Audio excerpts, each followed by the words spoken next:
available that may significantly reduce or eliminate what you owe. If you're afraid of an IRS lien, levy, or wage garnishment, don't lose hope. You can now take advantage of these current relief programs to end all collections, reduce the amount you owe, and resolve your tax problem. Even if you have years of unfiled tax returns or are already in a payment plan, you may still qualify for significant relief. Struggling taxpayers can now get relief they need during these hard economic times. A hotline has been established by tax relief advocates for you to call and see what you qualify for. They are A+ rated with the BBB and have over 1,000 5-star reviews. Don't wait. Call 800-575-9087. 800-575-9087. That's 800-575-9087 or simply visit TRA.com.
Welcome aboard, everybody. Monday edition of Sports Bash live, 97.3 ESPN, the 97.3 ESPN free mobile app, and live video streaming on the X platform and on YouTube.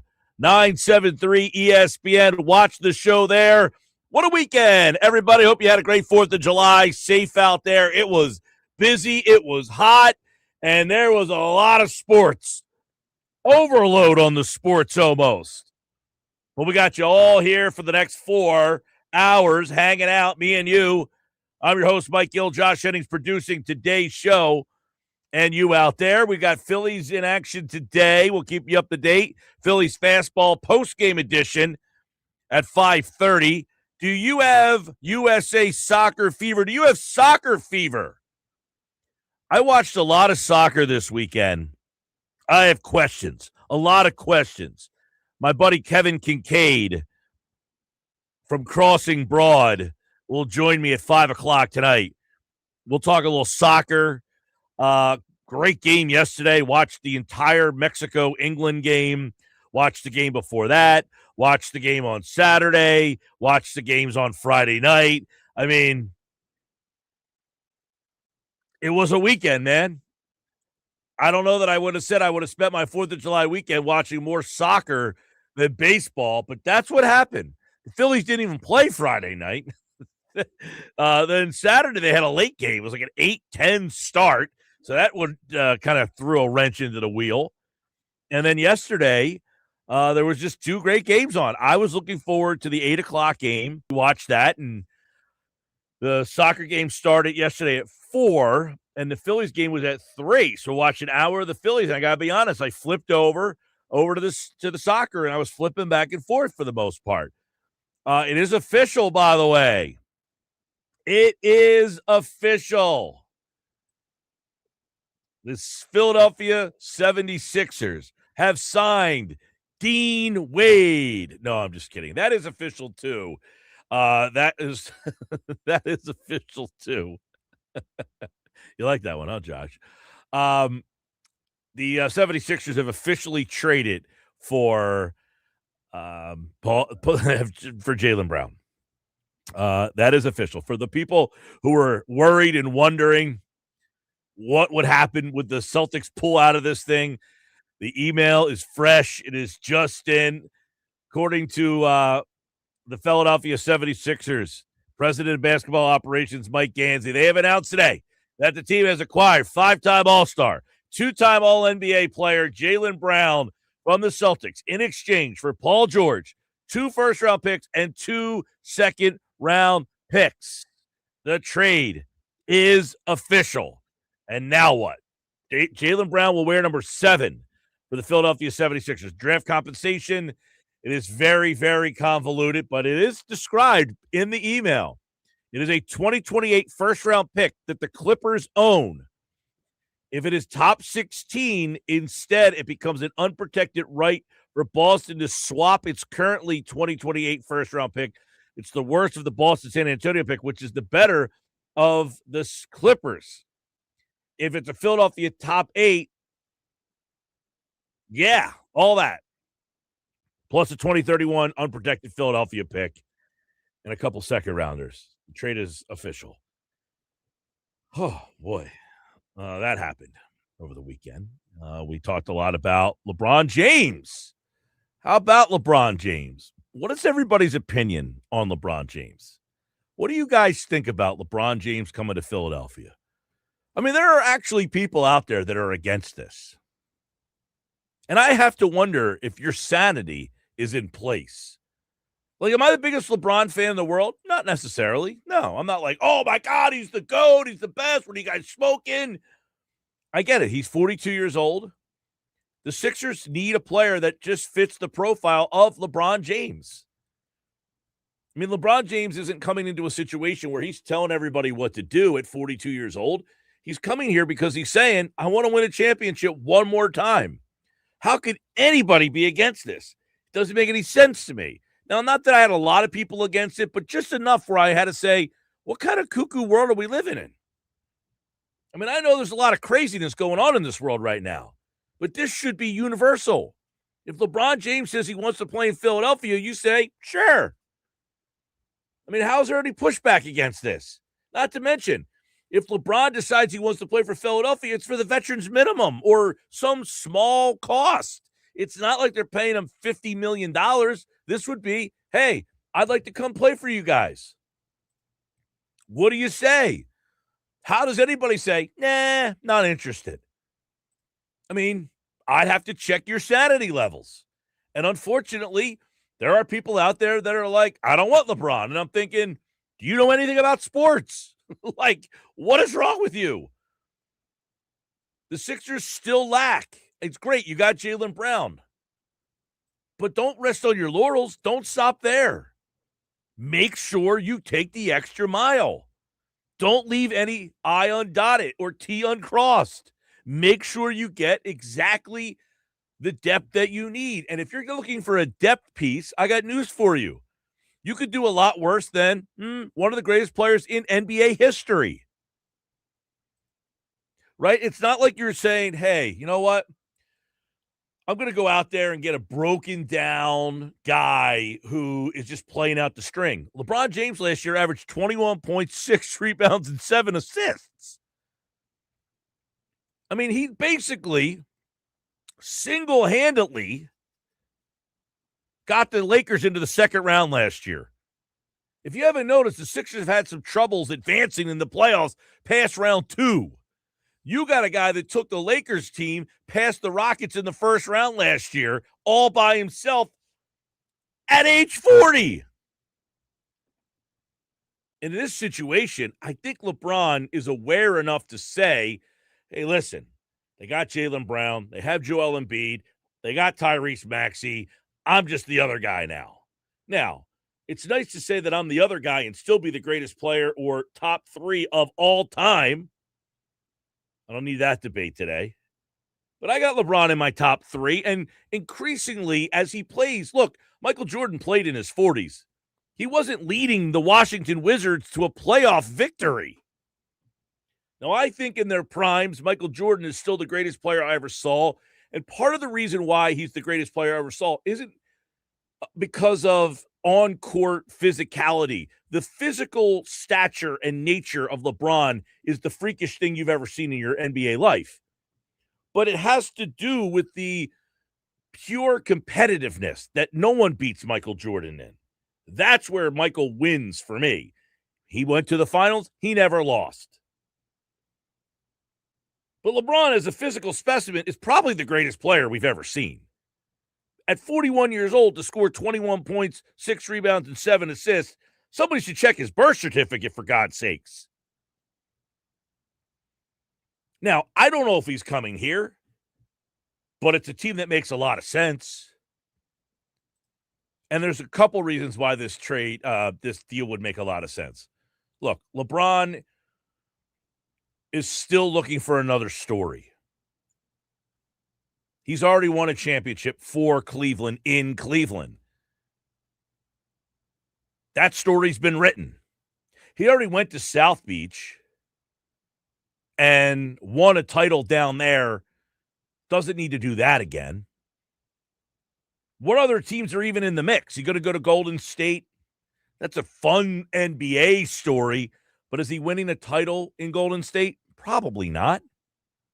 Unless he really wants the challenge. Unless he really wants the challenge of, hey, you guys don't think me and Steph could win a title? I'm going to go there and win a title with Steph. That could be it. What other teams are even in the mix for LeBron right now? No story that you throw my way is a better story than the Sixers, who are now the next team after the Knicks, who have not won a championship in 44 years and haven't got out of the second round in 25 years. So, according to Rich Paul on his Game Over podcast, this is the official list of teams, okay? So, it's the Cavs, the Heat, the Sixers, the Timberwolves, the Nuggets, the Mavs, the Warriors, the Celtics, the Spurs, and the Knicks. Those are the 10. So, there's 10 teams, according to Rich Paul, that are on LeBron's radar. Yeah, a lot of those teams I feel like are just like, hey, they're on the radar. Give me the top one again. I saw Kalshi over the weekend. We were talking about this, a couple buddies and I. Actually, no, Nugget sent it to me. Is he a buddy of mine? I don't know. I don't know either. Sometimes he is, sometimes he's not. Just no, he sent me the list of the Kalshi odds, which is a prediction market of where LeBron will end up. So LeBron James's next team, the odds currently, right now, as we sit here, 57% Cleveland. Cleveland is one of the 10. 17% Golden State. Golden State is one of the 10. And I talked about Cleveland. He's already won there. That story's not great. And if he just wants to go home. And again, I'm not dismissing what you're saying, but I'll just add this caveat. We have had this debate about LeBron James since he's been in free agent multiple times over the years. We have to remember that just because we think it's a good idea, people who are that rich and that successful just think differently than the rest of us. So we don't really know what he's thinking. No, but I'm just saying, if you're just looking for the best story, if you're LeBron, you've already won a championship for Cleveland in Cleveland. You're not topping that moment. You're not topping it, but like you said, maybe just going home has some value to you. Yeah, I'm saying, so it makes sense. Golden State, am I going to win a championship there, or am I there to prove people wrong? Maybe, right. Maybe they're to prove people wrong, or you want to play with your friends. You know, the whole, hey, let's team up. Right. I'm giving you a reason why he might want to go to these places. Golden State, people are going to say, okay, you're not going to win a championship, but that would be a cool NBA story. Right. But if you want to legitimately win a title, I don't think Golden State is a better story than Cleveland. I don't think it's a better story than Philadelphia. Miami's next on the list, 15%. See, I don't think the Miami thing makes a lot of sense, but I've heard a lot of NBA people who are smarter than me say that it makes sense because of the fact that apparently LeBron and Pat Riley almost, they rectified things. They kind of came to a kumbaya. They're good buddies now. So whatever the hard feelings were 10 years ago, apparently are no longer. I don't even care about that. That is insignificant to me. It's the team itself. That team makes no sense. He's going to sit there and play with Giannis. You got two guys who are like on ball, hardcore, not great shooters. I don't think that, and the other guy is Bam Adebayo. So they got three guys who aren't great perimeter players. Right. Like that fit to me just doesn't scream. That's where I want to go spend my last couple of years. Also, why would LeBron want to go back to the place that he has the least connective tissue with? Well, I mean, to me, the Miami thing doesn't make any sense at all. And it's a lot of things. If you're going to run it back, Cleveland's the one that makes the most run it back sense. Philadelphia's at 4%, and I'm surprised it's so low, to be honest with you, because to me, now Minnesota's interesting. You go to Minnesota and play with Anthony Edwards. They just got Ball, which is kind of a weird fit there. They've got, obviously, a good young team that has gone far in the playoffs, probably farther than people have given them credit for. Are they like the Philadelphia kind of the West, where it's like, hey, we just need that one more guy? I think it's fascinating because Anthony Edwards is more of a throwback star than a lot of the modern day stars are. And I think that there might be part of LeBron would be like, I'm going to bring a championship to a city that's never had one. Philadelphia trumps that. But Philadelphia has a championship. Yeah, but I mean, there's much more history. You're talking about one of the historical franchises in NBA lore. The Minnesota Timberwolves are not one of those. No, but it's ego. I was the guy who brought the Cavaliers the championship. I'm the one who brought the Timberwolves. Say the same thing about Philadelphia. That's my point. Is Philadelphia's story is better than Minnesota? I'm the guy that brought Minnesota a championship. Who cares? I'm the one who got Philadelphia a championship. Better than Philadelphia? If you're going to tell me that you think winning Minnesota a title is a bigger, I am taking it out of it. I'm talking about a historical NBA franchise in the pantheon of the NBA. They are now the next one. The Knicks got one. You're telling me that Minnesota historically has more cachet winning a title for them than Philadelphia? See, I'm not talking about it in terms of cachet. I'm talking about in terms of LeBron's ego. Exactly. If I'm LeBron, my ego is I won in Philadelphia, not some mid-market like nothing. But see, I think you're being biased about this because to me, not at all. I think that you're forgetting the fact that for a player like him to say, I brought Cleveland. He lived in Cleveland. So if he wasn't from Cleveland, they would never have been in the lexicon. The only reason he went to Cleveland the second time is because he had been from Cleveland. Otherwise, they're not even in the discussion for free agency for him. I understand that, but so that's where Minnesota is even a lesser Cleveland. Listen, I get the point about Cleveland, but if I can try to make my point about Minnesota, which you keep jumping on me for, my point about Minnesota is that Minnesota has zero history. Yeah, nothing. So now if you're the guy to bring it to a place that's never done it. Well, that's not necessarily true. They started out, they had some great players there before they moved to L.A. But that was the Lakers, not the Timberwolves. I get it, but that's my point. The Timberwolves are a nothing burger. They're not even in the NBA lexicon. Right, and now you could make them in the lexicon. I don't think that draws anything. It doesn't draw one single snot for me. Nothing. Fine. Like him winning a championship in Minnesota would be like, yay. Like, who cares? Well, you may not care, but there are people who would care. Sure, a minimal amount. It's Minnesota. It is one of the probably least cashade franchises in the entire NBA. Fair. So I'm just if you're comparing winning a championship in Minnesota against winning a championship in Philadelphia, if I live in Portland, Maine, the Sixers haven't won a title in 40 plus years. Why does someone in Portland, Maine care about the Sixers? They wouldn't. Why would anybody? Right. But Minnesota is a. That's what I'm saying. Part of the argument we're having is if we take the fact that we love Philadelphia and we're Philadelphia fans out of it. I am taking that out of it. My point is Minnesota is a complete irrelevant franchise. So if you're saying LeBron would get more out of winning with an irrelevant franchise, okay, that would be a minimal amount of ego, I guess, to fulfill. His point is this is one of the all-time great franchises, and I'm going to be the one that finally gets you over the top, which is why he said I'm taking New York out of the mix here, unless they would have not have won the championship. Why? Because they're a historically great franchise who has not won a championship. I would have gone there, and that would have been a great story.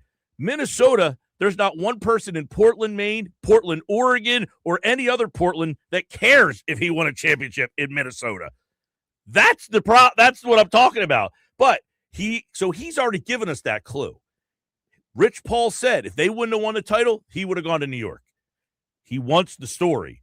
Philadelphia is the next great NBA franchise. I don't say great, historical NBA franchise that has not won a title. Now, if I can play devil's advocate again, when LeBron went to the Lakers, you criticized him for doing that. I did. You said it didn't make sense. So LeBron already and I think his whole tenure in LA was a flop. But the thing is that so LeBron has already shown us that he does things that most of us don't understand. Well, I think he went to L.A. for a multitude of reasons. I think he wanted to live in L.A. I think he had business ventures in L.A. So I think it was a convenience thing for him to go to L.A. But there's still that ego of it is I want to be in a relevant NBA town, which does not qualify Minnesota. Fine. I'm just saying that my point is it's less about the Minnesota part in the fact that we can say what we think makes sense all we want. But sure, I don't know what LeBron James is thinking. But people like LeBron, their brain wavelength, because of what makes them successful is that they are not like us. Generally, yes. And people who are not like us in brave length, they don't want to go to Minnesota. That's why Minnesota doesn't get anybody. So I'm trying to tell you, I know you're having a hard time with this. Minnesota doesn't register on the Richter scale of people who are successful. People who are successful, why he goes to Miami, he goes to, I don't know why they're on the list, quite frankly. Maybe people are putting money on it. But the teams that are on the list. I'm talking about Kalshi, I'm talking about Rich Paul. Good question. No idea. Why? I mean, maybe because of Anthony Edwards. I mean, he has enough buzz, Anthony Edwards, but I mean, I didn't hear what he said about Minnesota. I heard what he said about Philly. I heard what he said about New York. Well, you're talking about as Anthony to Edwards. Why he wouldn't play for New York. He pointed to Anthony Edwards. That was the reason. Yeah, and there you go. So Anthony Edwards. Denver, to me, still nothing burger.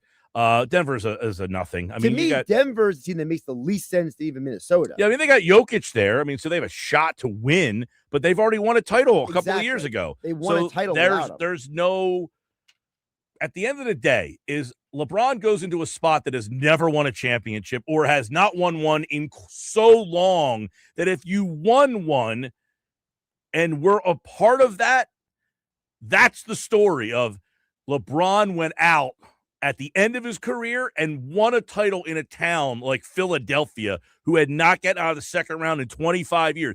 Minnesota wins the title, it doesn't even register on the Richter scale in NBA circles. That's why I think, to me, Minnesota, I mean, if you said, hey, LeBron was able to win a title for Minnesota, I mean, how many people live in Minnesota? 800,000? But it's still historic.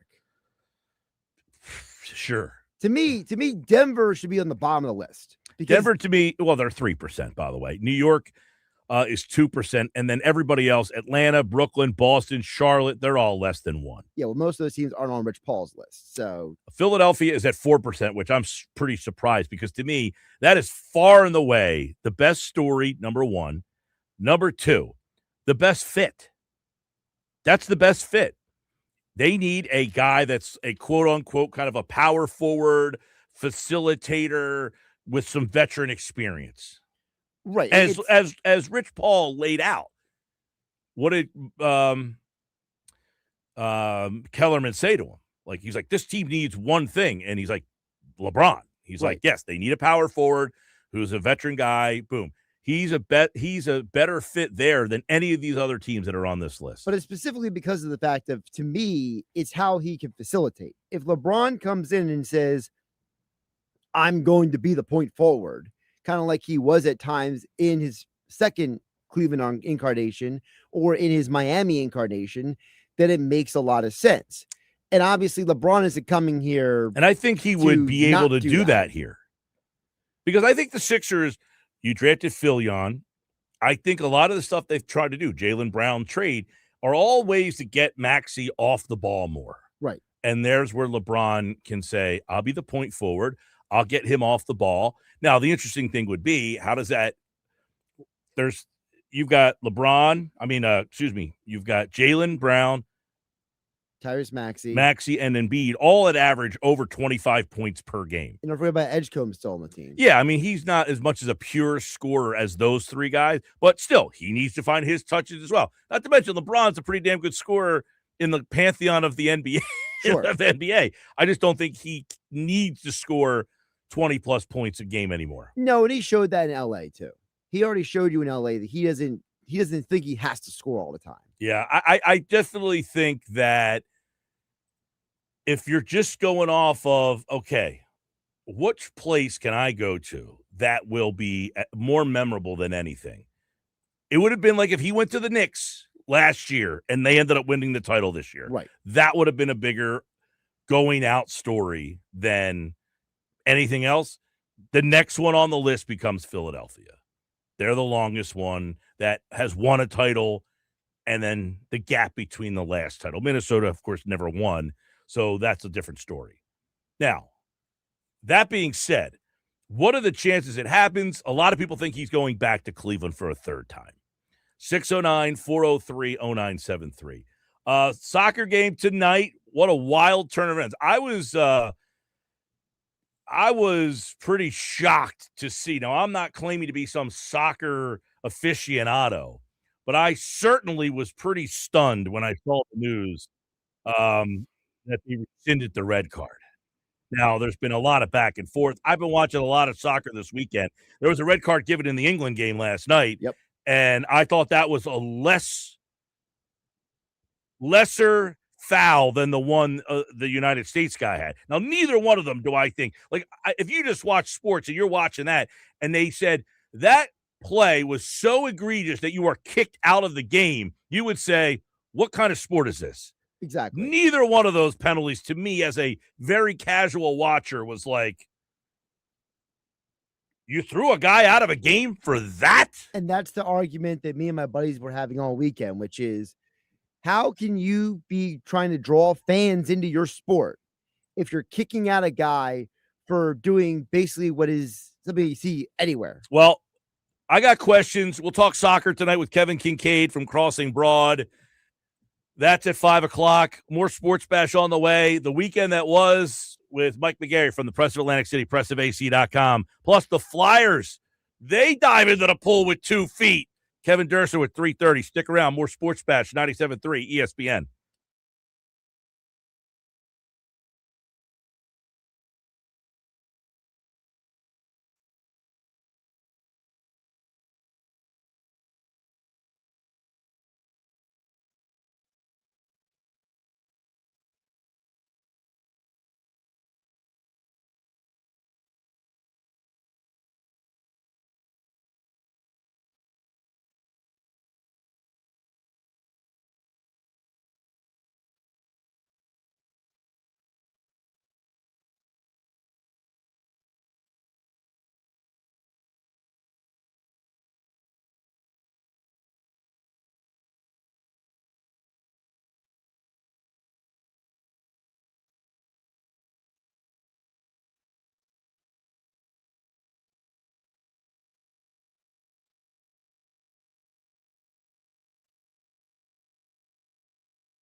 All right, 231 Sports Pass Live, 97.3 ESPN.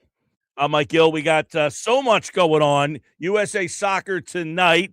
Are you hooked on the soccer? Are you watching games that are non-USA Soccer games?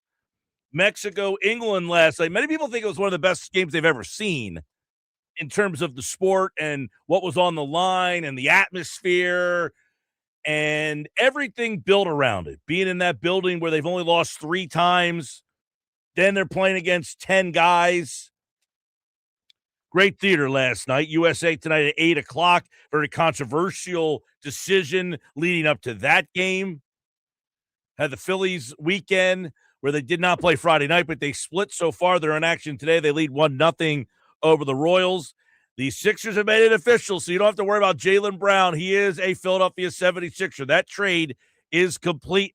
What about LeBron James? Would he actually choose Philadelphia? Should he choose Philadelphia? We'll start there. Mike McGarry from the Press of Atlantic City, pressofac.com. And Mike, I mean, we're at the point now where they get Jaylen Brown. I think people are still flabbergasted about how that all happened. I have not spoken to you since. Where were you when that trade went down, and what was your reaction? Well, I was actually in the dining room up at Citizens Bank Park having dinner with a bunch of reporters before the Phillies game. I got up to get, more water. I came back to the table, and the guys told me, hey, the Sixers just got Jaylen Brown. And I said, for who? They said Paul George. And I said, and they said 2 first-round draft picks. And I said, and they said a couple of second-round draft picks. And I said, and they said, that's it. And my immediate reaction was, that's it. This trade is an absolute steal. And, there's no denying that the Philadelphia 76ers are a much better basketball team with Jaylen Brown than they were, without him. No doubt about it. Yes, the trade doesn't seem like it adds up. So are we missing something? Everybody seems to be talking about, why didn't Brown have value? Why was that the deal? So is there do you have a hypothesis as to how the Sixers were able to get him for and nothing? Yeah, it's the question everybody's asking. First of all, I hear people saying the analytics don't favor Jaylen Brown, that he is not a player that the numbers sort of favor. To that I say the guy has been to 6 Eastern Conference Finals. He's been to 2 NBA Finals. He's won an NBA title. He is an Eastern Conference Final MVP, and he is a Finals MVP. So I don't care what his analytic on-off plus-minus numbers say. To me, he's a winning player, and that's what absolutely matters. Mike, all I can think of, and I think you look at the Boston Celtics, and Brad Stevens made a comment after their season ended, and it was basically like, we're not going to continue to play this way. We're not going to continue to lose this way. And I think he was not only talking about the series with the Sixers this year, but I think he was talking about the loss to the Knicks last year, where they blew some leads and basically lost that series in 6 games. And I just think they were in a position, and I think the league knew this, where they had to break up that team. They had to break up the Jaylen Brown, Jason Tatum. They had to break up the Jays. And at this point, this was the best deal that they could get. And so they took it. Interested to see what moves they make from here. But I think the league kind of had them over a barrel. They knew that, the Celtics were going to trade Jaylen Brown. And when you're in that situation, you're not negotiating from a position of strength. Right. And obviously the Sixers now have a lot. Let's start with LeBron James. We talked about him 8 years ago when he was thinking about where to go next. He ended up going to L.A. Philadelphia was mildly mentioned there. Some people think it was real. Other people thought he was just using it for leverage. What about this time around for a 41-year-old LeBron James? Does it sound like this time actually he's a fit? Well, we get out the whiteboard. Rich Paul had the whiteboard out right on his podcast with Max Kellerman. And, yeah, it does seem like LeBron is a fit. Now, I don't – if you asked me today where I thought LeBron James was going to end up, it just makes almost too much sense from a marketing position for LeBron James to end up with the Golden State Warriors with Steph Curry and kind of go on a last guns tour with that sort of team. I like what the Sixers have done here. I like Anthony Simmons being added. The only question I have about the 76ers, and we'll see where they fit in the East, because we don't know what Miami is going to do. We don't know what's Cleveland going to look like. Will they get LeBron? What's Detroit going to do? So that's the situation there. Yeah, I think LeBron, Philly is a spot for him, because one thing that worries me about the Sixers, Mike, is their depth.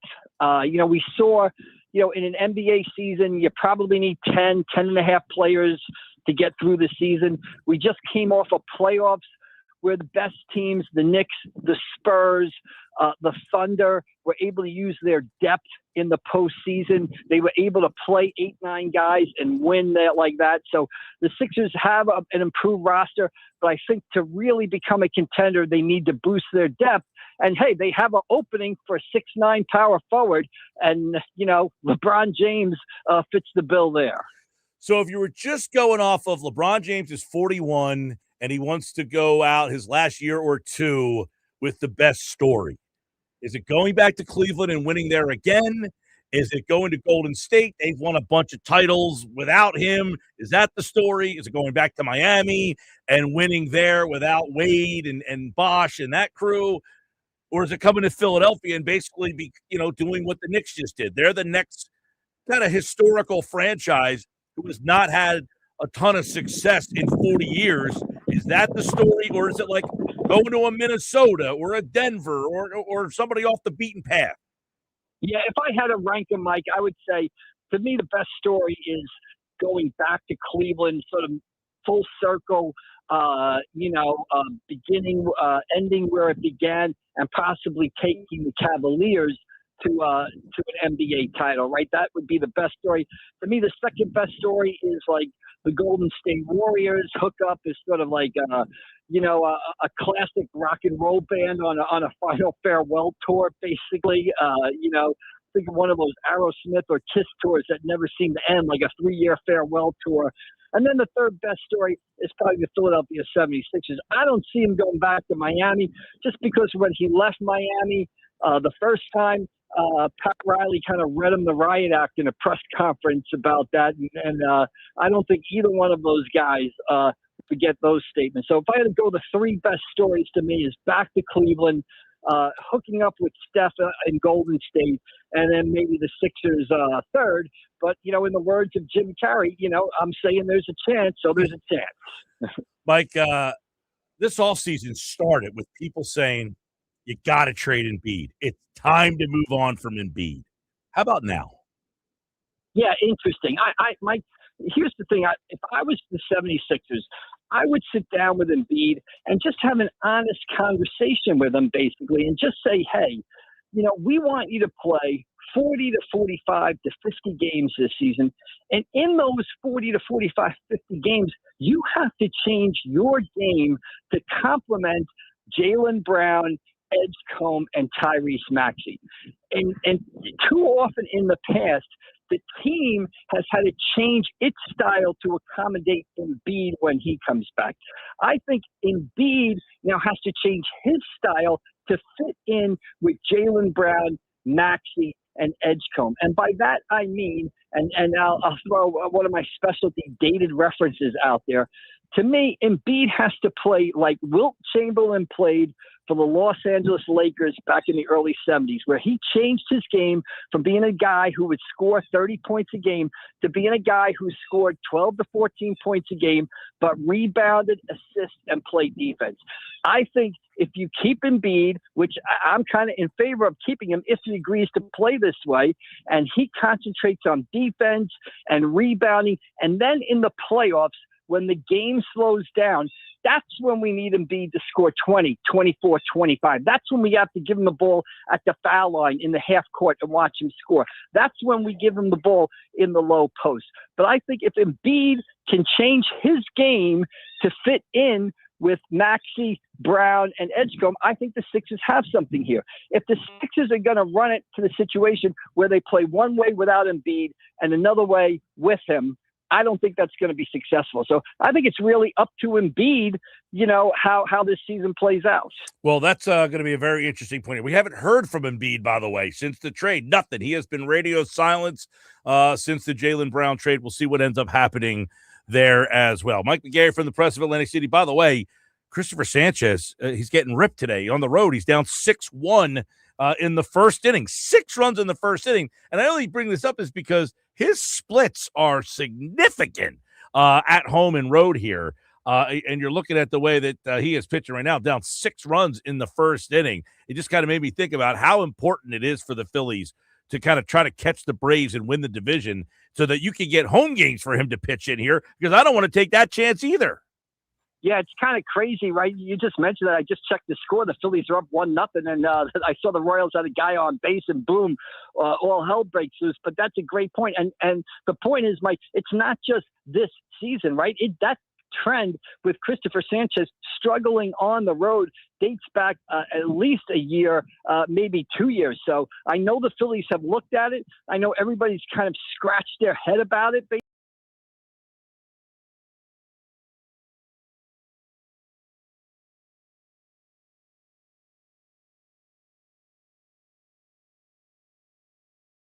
Season as well as the rest of this regular season. They're going to need Christopher Sanchez to pitch well, home, road, or no matter where the games are played. No doubt about it. 6-1 Phillies trail in the first inning. Christopher Sanchez is on the mound. I want to get your thoughts here on the soccer. Have you caught soccer fever, Mike McGarry?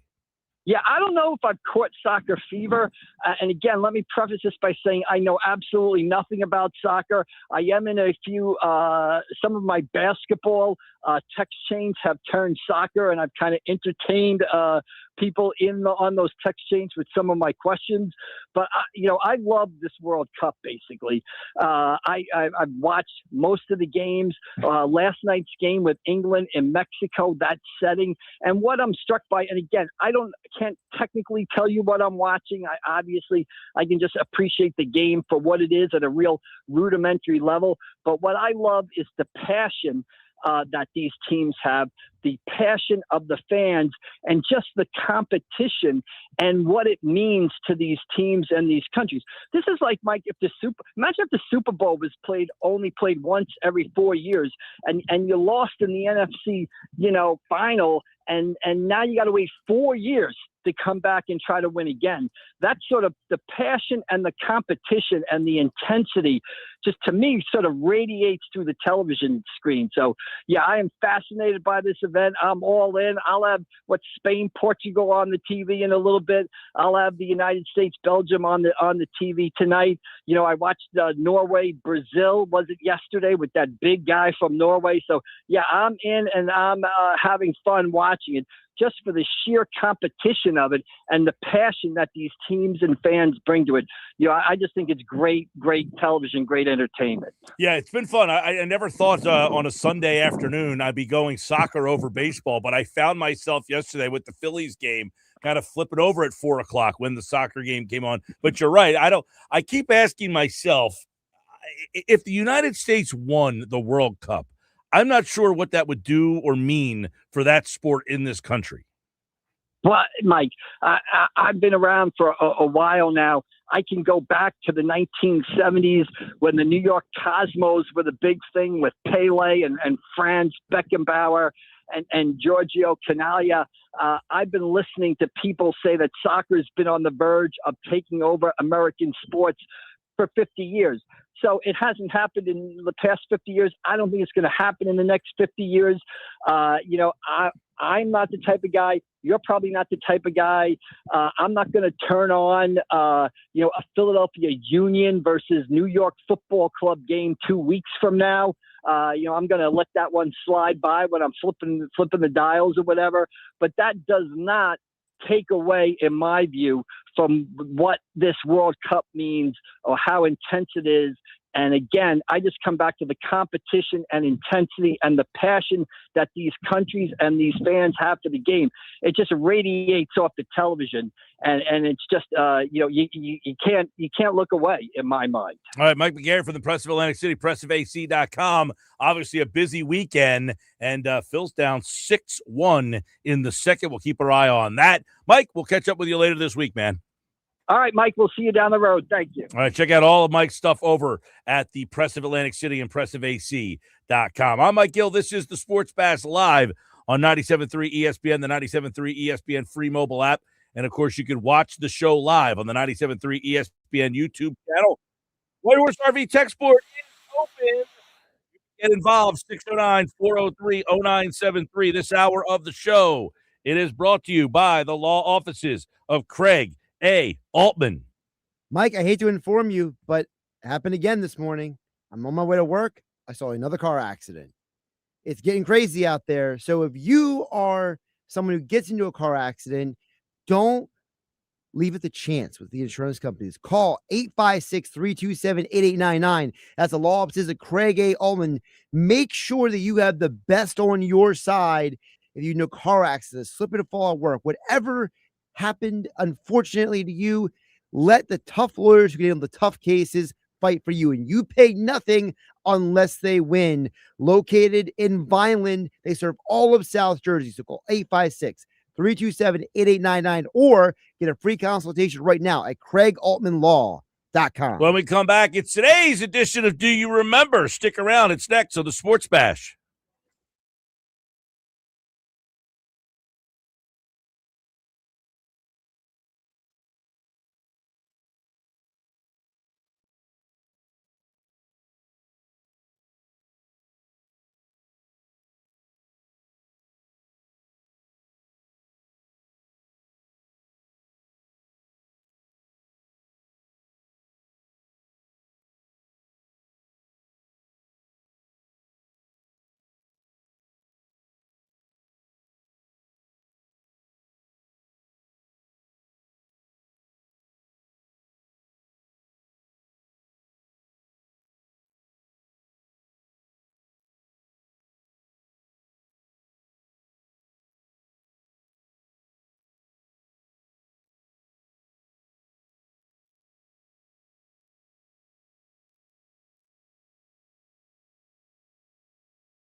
252, do you remember? These events all happened on July the 6th.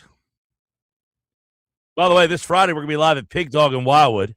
Excited about that. Got the whole crew down there.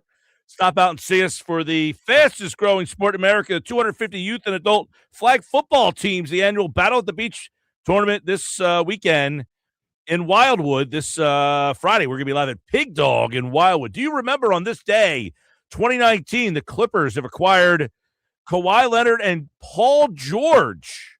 They would trade him for Shai Gilgeous-Alexander and 5 first-round picks, which they are still making. Do you remember? Yeah, because now Kawhi and Paul George are both elsewhere. They're not in Cleveland, not in Clipperland anymore. You had to get rid of those two. After that, you got to be like, dude, the stink of that is still perpetually on us.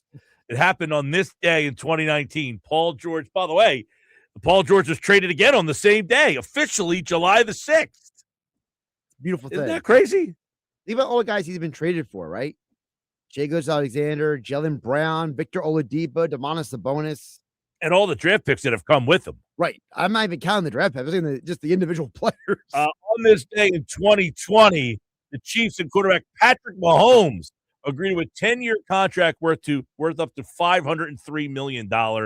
It is the richest contract at the time in professional sports. And that is what happened on this day on July the 6th. Do you remember? A couple other ones. Bob Horner hit 4 home runs in a game for the Braves in 1986. I do remember that.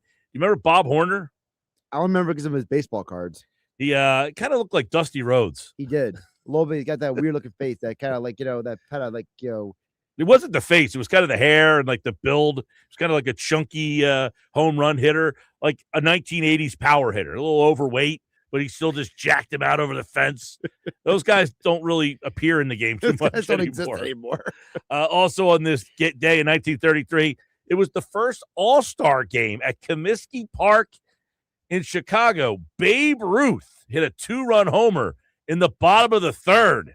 It happened on this day in 1933. When we come back, Adam Aaronson.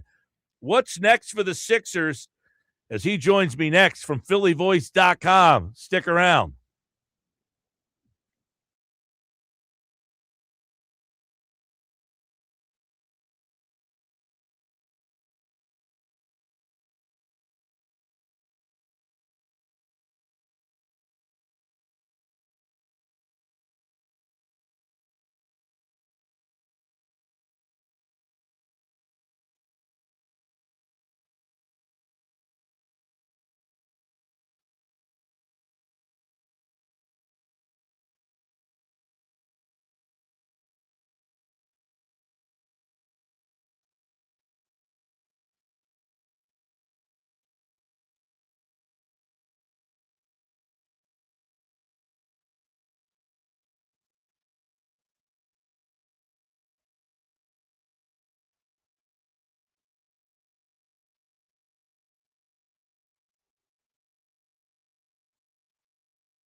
All right, 301 Sports Bash 97.3 ESPN this hour. Broadlee's Plumbing, Heating, Air Conditioning, a trusted source for heating, plumbing, service, and installation. 609-390-3907.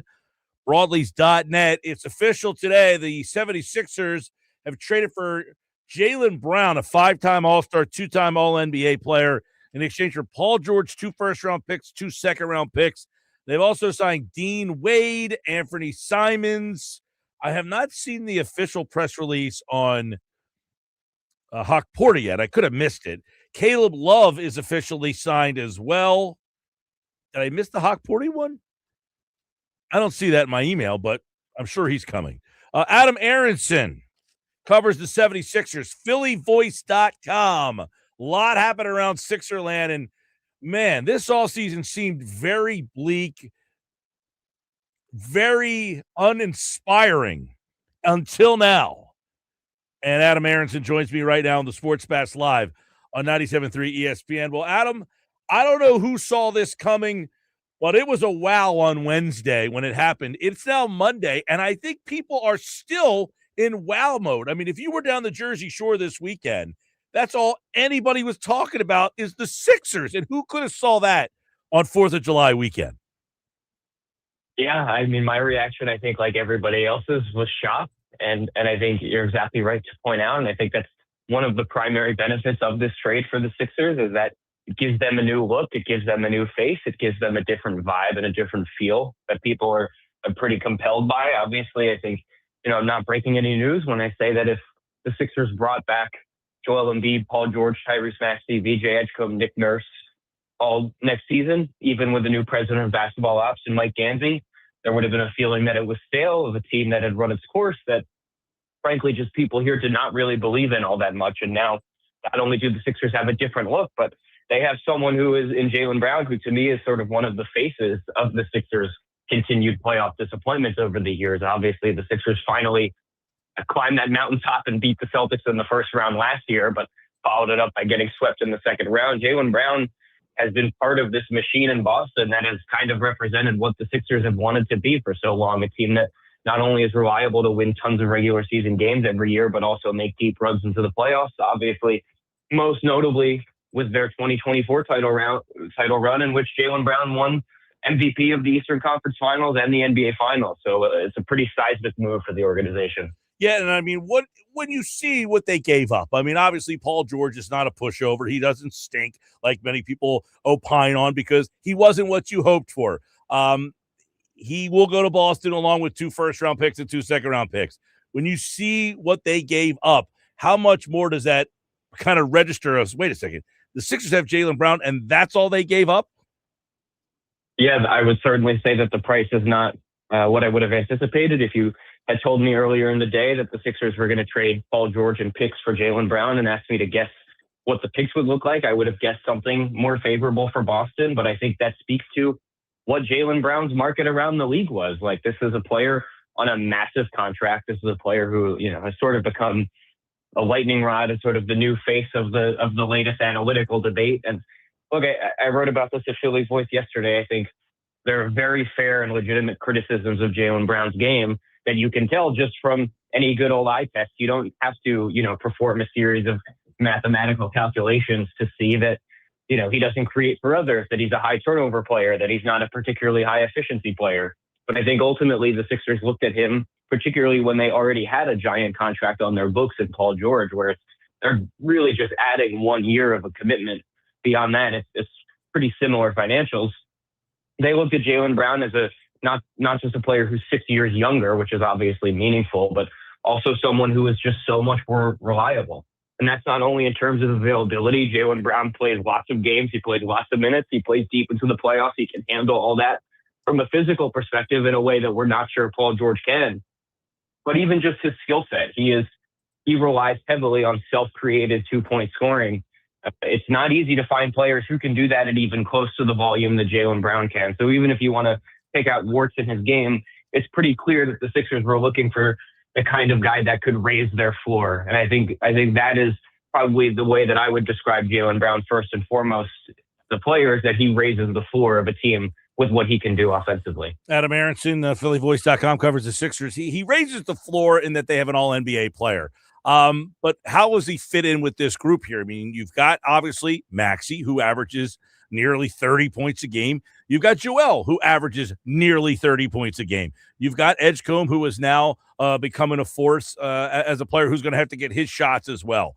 So do you look at this as a clunky fit or an intriguing fit?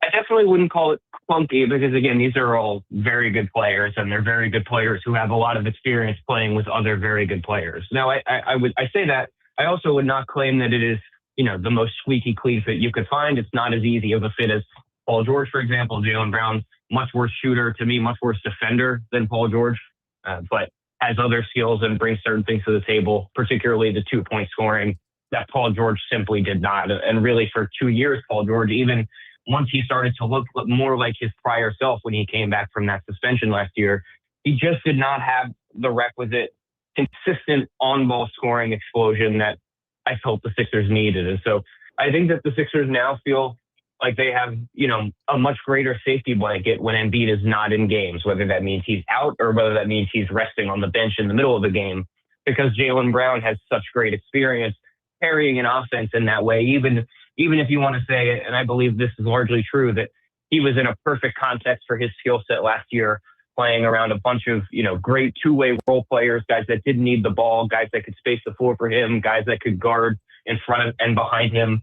That is all true, but those guys all need someone to carry the load offensively, and that's what he did. I think the Sixers are banking on him being able to do the same thing for them, and that makes them, they'll have to work out the kinks of what their offense looks like, particularly when they have Maxey and Brown and Embiid out there. But that's a good problem to have.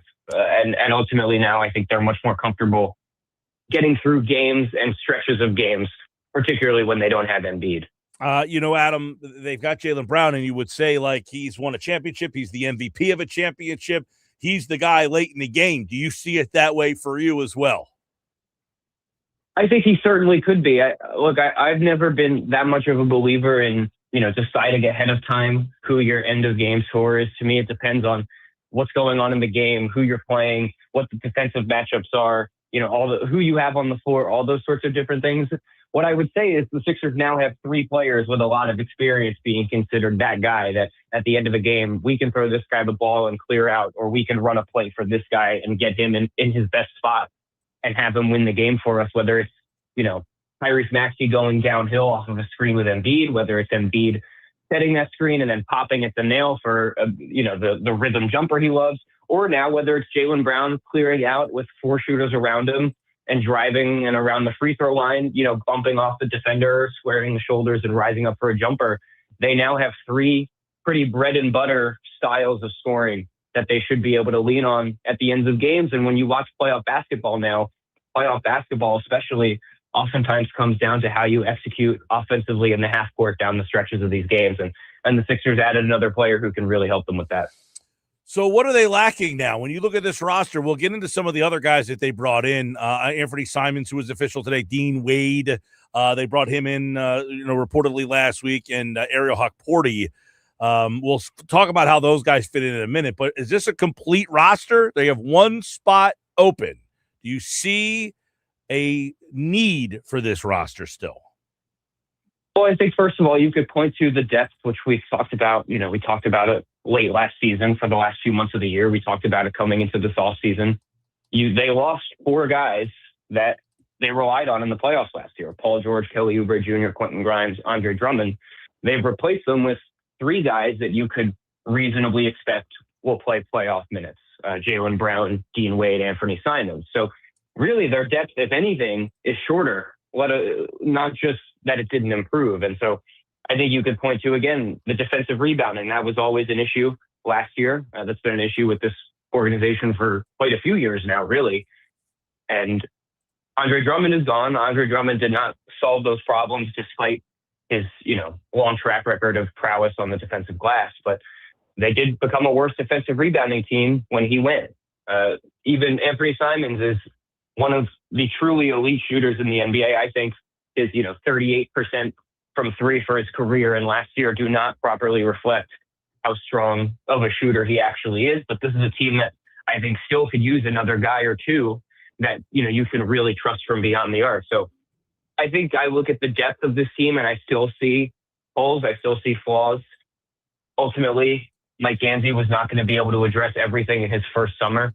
I think the Sixers settled for getting pieces that they thought fit better around their main guys in Dean Wade and Anthony Simons.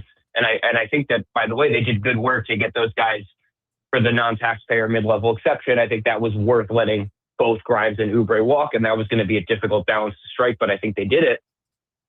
Now the question becomes, can you get Justin Edwards into a place where you can rely on him every night? Can a Dembona finally take that step and really stabilize the back of center spot? Do the Sixers have something in Huck Porty? You're right. You mentioned earlier, that's the one signing that has not been made official yet. I checked as you were talking about it, and it's still not on the NBA transaction log, but I'm sure that that's coming shortly, and there's no issue there. They need more than ever, even more than they did last year, because Jaylen Brown makes more than Paul George and is on a contract that runs longer than Paul George's. They need cost-effective talent really, really badly. They need guys on inexpensive contracts to give them quality minutes, and it's going to be more important than ever that they draft well, that they develop well, that they find, diamonds in the rough on the two-way market. I thought they did a great job with Caleb Love. So all of this, just really the focus of it heightens, and I find it just ironic because I think a lot of people anticipated that Mike Gansey was going to come in and make a trade to bolster the depth and get out of the three-star model that Daryl Morey built here. And Mike Gansey has only doubled down on it. So now it's even more of a focus on finding value on the margins. Yeah, I mean, if anything, Adam, it seems that we were talking a little bit about Wade, is he a better player than Oubre? Probably not a better overall player, but does he fit better? Is Huck Porty a better player than Drummond? Probably not, but is he a better fit? That one remains to be seen. The guys that they got, do they fit here better than the guys that left? I mean, you lose Grimes, you lose Drummond, and you lose Oubre. Do you feel that the guys they have in their place are better fits? I think that Dean Wade is a really nice fit. I think that is in part because of just the versatility he offers you positionally, even more now that Paul George has been turned into Jaylen Brown, because last year the Sixers played a lot of Kelly Oubre at the 3 and Paul George at the 4. Jaylen Brown's not as tall as Paul George, not as big as Paul George. Jaylen Brown he can play some 4, but you don't want him starting there for a full season. So I think having Dean Wade, who is much more of a traditional 4 in terms of size, is really helpful. But Dean Wade can, guard 1 through 4, if not 1 through 4.5 on the defensive positional spectrum. And so I think that's a strong fit. That's obviously someone that Mike Gansey knows well. I think that Quentin Grimes is definitely a more well-rounded player than Anthony Simons, but on a team that really, really needs an offensive spark off the bench, Quentin Grimes, to me, showed that he was just not cut out for that sort of role last year. He really struggled to sort of give the team the timely offensive jolts it needed. He had an uncharacteristically down shooting year on threes. That's just something that doesn't happen to Anthony Simons. He does not have down years shooting threes. He is always going to be a high-level shooter, even if he's not nearly the same defender as Grimes, which, I mean, they're not even in the same playing field. Grimes is a pretty high-quality defender, and Anthony Simons might be one of the worst defenders in the NBA. You're still getting such a much-needed boost offensively for a team that was in the bottom third of the NBA last year in three-point volume and three-point accuracy. So I just think it's probably a change that the Sixers felt they had to make to add more shooting, and I would argue that they could still use some more shooting. No doubt about it. They could definitely use some rebounding too. That's something that you mentioned. You hinted on there. They still lack rebounder on this team. They do have one roster spot. A lot of people are opining that LeBron James would fit that. Is that even a realistic conversation for you? I'm not expecting it, certainly. It does seem that it's maybe you could describe it as a non-zero possibility, which the fact that we're even talking about that as a non-zero thing is pretty remarkable given where things stood with the Sixers, 6 days ago, 7 days ago. It's pretty crazy to think about. Again, I think that he's probably going to either go back to Cleveland or go to Golden State and play with Steph Curry and Draymond Green and maybe Anthony Davis too. If not, I guess Jimmy Butler. That would be my inclination. But the fact that the Sixers are even involved and that Rich Paul multiple times now has on the record talked about, them being an attractive destination is pretty incredible. I believe I saw Brian Windhorst from ESPN reported that basically as soon as the Jaylen Brown trade was done, the Sixers reached out to LeBron and his people to see if that might have sparked interest. And it seems like it at least sparked some surface level interest, which, you got to give it to Mike Gansey. He's really going for it in his first summer. Yeah, and I mean, there is some debate and argument whether LeBron would be a fit for what this team needs. I mean, is it ridiculous to question that at all, or is that a legitimate question? I think once you question that, I think you start to overthink the whole thing a little bit. Like, this is someone who would give the Sixers on-ball scoring. He would give the Sixers shot creation for others. He would give the Sixers positional size at either forward spot. He would give the Sixers rebounding. He would give the Sixers someone with experience taking and making a lot of big shots, playing and winning in a lot of big games. Like, let's not overthink this. I understand the hesitance, and I don't say this to try to invalidate people's concerns about different ways that experience might not be delightful from beginning to end. But if you can get a player that good on a minimum salary, which is what it would be given where the Sixers are cap-wise, I don't think you can turn that down. And I think the other thing that to me would be that would help make the fit work is that you would have LeBron James, who's going to turn 42 in December. You're going to have Joel Embiid, who's played 90-something games across the last 3 regular seasons. And you would suddenly really be able to pace those guys as slowly as you want, because you have, between Maxey, Brown, and Edgecombe, you have guys who are more than comfortable handling high-scoring workloads and high-minutes workloads throughout the season. You could really use Embiid and LeBron at your leisure in a way that hopefully sets them up to be their best later in the year and into the playoffs. Adam Aaronson, the Sixers reporter for PhillyVoice.com. Yeah, we'll see. I mean, obviously Cleveland seems to be at the top of that list. Many people anticipate that he will go back there. I don't know about you. You're a guy who, as a guy who writes, I mean, the best story to write at the end is, hey, look, is winning the championship in Cleveland again a better story than being the guy that helps the Sixers finally get one? Yeah, I mean, I think it's a really interesting proposition, especially when you look at, what the reaction was when the Knicks won last season. A starved fan base in a major city with an extremely passionate group of fans that finally breaks through after years and years and years of heartbreak. It can really be an incredible scene. Obviously, we all remember when the Eagles won their first Super Bowl. You could think back to the 2008 Phillies, whatever memories this sort of conversation sparks for you. If LeBron James was part of something like that in Philadelphia, it would not be at the top of his resume when he retires, but it would be closer to the top than the bottom. That would be a hell of an accomplishment and a feather in his cap. And again, this is someone who every organization he's been a part of in his career, he's won a championship. So I don't think that he's going somewhere where he doesn't think he has a legitimate chance to keep that streak alive. And so if he even views the Sixers as a remote possibility on that front, I think it's something that's very interesting to think about. All right, let's get to Embiid. We haven't heard from him at all. There's nothing from Embiid.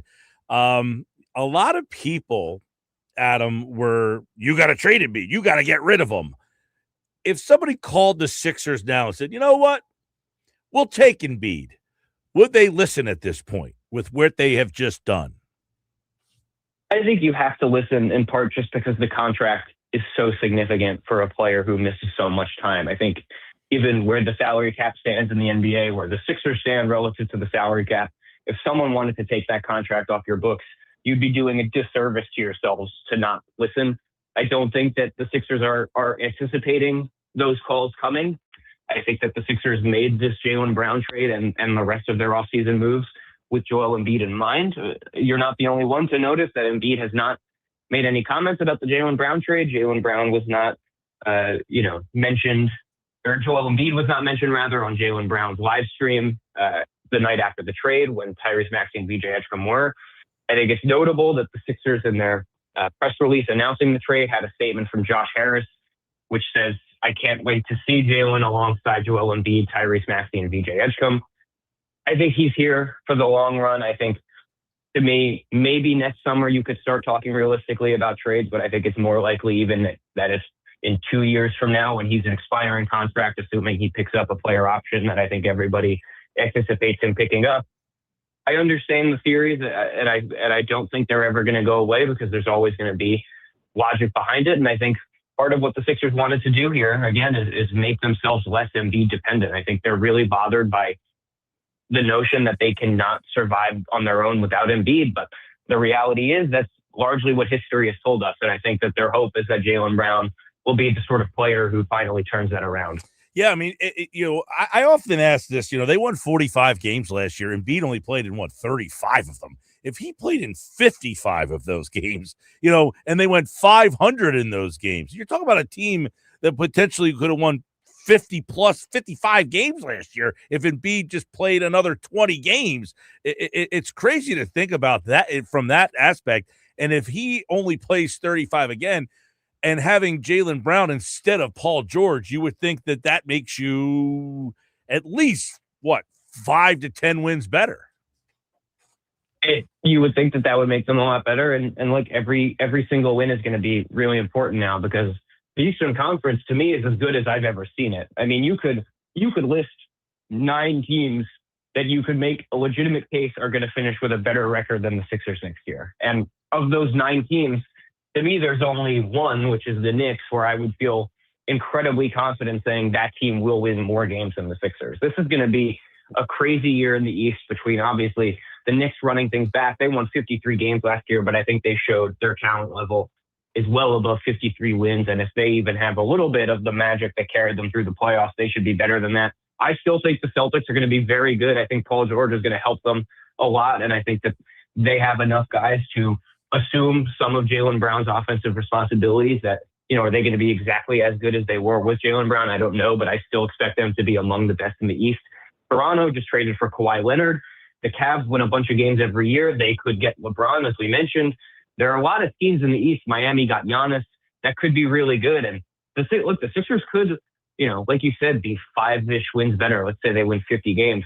That could still have them be the 7th seed, same way they were last year. Right. We just don't know. The Eastern Conference is going to be incredibly scrambled. And I think more than anything, that's just what's most exciting about this, is that the Sixers are now part of this group of teams that, you could see them being the 2 seed or the 3 seed, and you could probably see them being the 8, 9, or 10 seed if things break wrong for them and they are on the losing end of a 3-way tiebreaker. That's how jumbled all of this is going to be. If they're an 8, 9, or 10 seed, Twitch will be pretty interesting watches with Jaylen Brown. Wouldn't you say? Yes, they will be. They certainly will be. They probably will be anyway, right. But especially so. Adam Aaronson, everybody. PhillyVoice.com @SixersAdam, as the Sixers have made waves with their offseason. Something that we didn't really think could actually happen. We'll see what is next to happen. Keep it locked and follow him @SixersAdam. Adam, thanks, man. Hey, thank you. Have a good one. All right, Adam Aaronson, everybody, joined us live on the Sports Bash here on 97.3 ESPN, the 97.3 ESPN free mobile app. And, of course, you can watch the show live on the 97.3 ESPN YouTube channel. We got so much more to go this show, including we just talked about all the moves that the Sixers made. What about the big move that the Flyers are trying to make? I say trying to make. They have an offer out there. We have about 3.5 days left to go to see if that offer ends up happening. We'll explain coming up next when our Flyers insider Kevin Durso joins us on the Sports Bash.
when you think about it, with him in the fold in Philadelphia, with the players they currently have, you have to think, building on what they did last year, development of the younger players that they currently have, you have to think they're going to be in the mix. Leo Carlsson is that good. Yes, folks.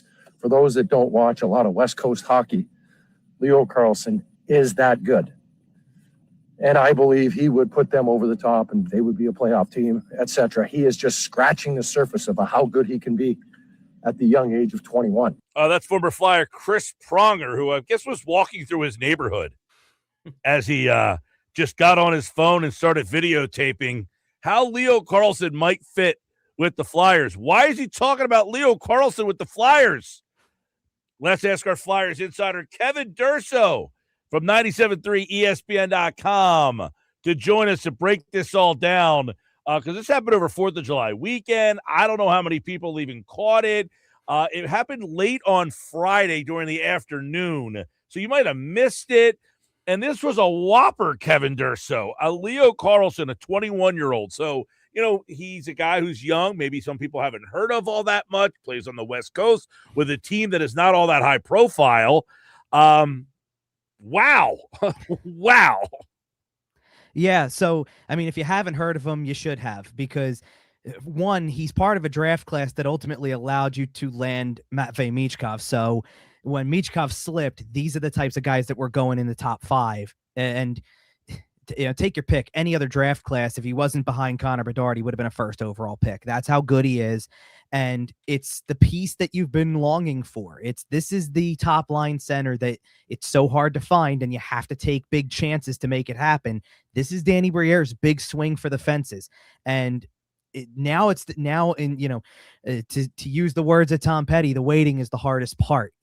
You've got to just wait out the timeline to see if Anaheim matches this.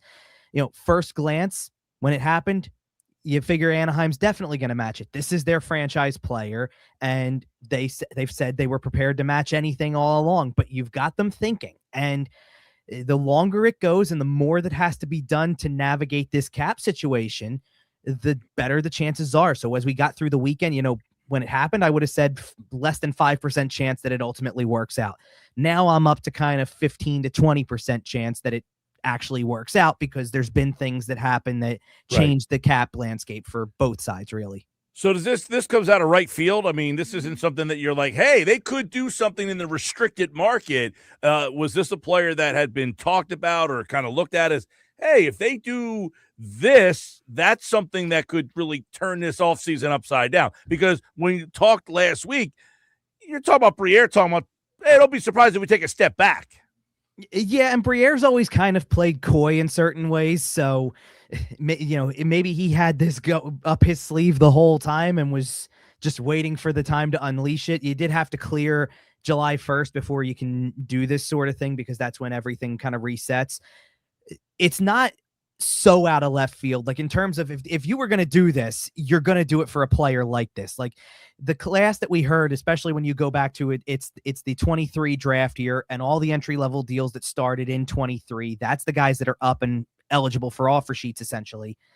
And it was Bedard, Carlsson, Adam Fantilli. Those were the guys whose names were out there, but you just don't see offer sheets happen that much. Like, one of them went down on July 1st, and it was a very kind of minor, kind of nothing burger of one, because apparently it was a trade that was discussed prior that never reached it. So New Jersey just offer sheeted Barrett Hayton from Utah, and it's assumed they're going to get him. So it kind of takes the drama out of it. There's tons of drama with this one, because not only is it a star player who is basically the franchise cornerstone for Anaheim, but the deal is groundbreaking for the NHL. This would make Leo Carlsson, by AAV, the highest paid player in league history. And that's what really added the shock value, was the value per year and how far above and beyond the Flyers went to not only get Carlsson to sign the deal, but to set themselves up to kind of put the pressure on Anaheim too. So kind of give the listeners a little insight on, they make this offer sheet, and now what is Anaheim needing to kind of consider, and what has changed since the offer sheet was made? Well, for one, Anaheim had to sign one of their other restricted free agent defensemen, and were threatened with another offer sheet. And by being threatened with the offer sheet, got ahead of the negotiations, didn't let it get that far, but probably overpaid by market value for Pavel Mintyukov, who was the defenseman. He gets 7.2 million AAV, and the market value is probably about $1 million and a half less per year. So now you continue to corner them. Most of the websites that keep track of cap situations already have the 18 million that Carlsson is going to get per year on the books for Anaheim, because it's still their player until the time runs out. So they're factoring in that they'll match.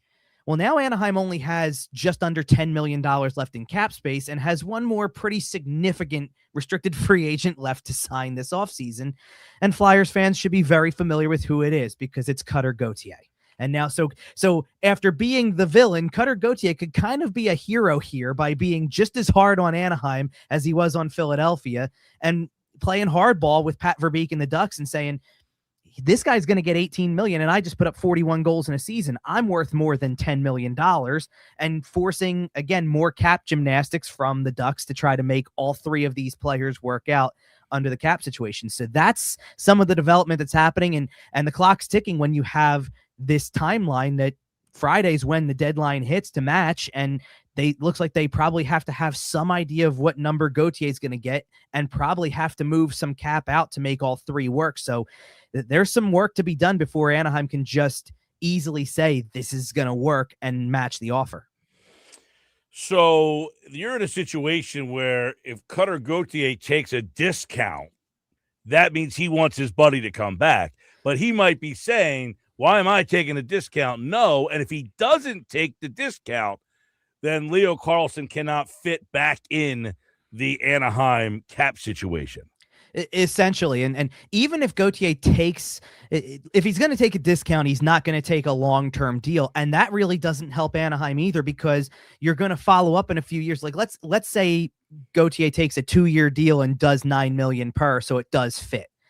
Well, then 2 years down the line, now you've got to pay Gauthier, and you've got another player, Beckett Seneca, who was a Calder Trophy finalist as well, who's also going to be up for a deal, and he's going to look at the cap landscape and say, I'm also worth double figures per year. So now you create another cap mess, and on top of this, Anaheim lost pretty much the entire right side of their defense this offseason, whether it was via trade or by players walking in free agency. So their defense has taken a hit, and they don't necessarily have the most talented defensive core. So now you also have to factor in, you might have a lot of money coming off the books next year, but you've got to do this in the here and now with both Carlsson and Gauthier, keeping in mind that Seneca is going to need a deal soon, and trying to figure out how you make your team better after, much like the Flyers, snapping a long playoff drought and finally getting somewhere with your franchise.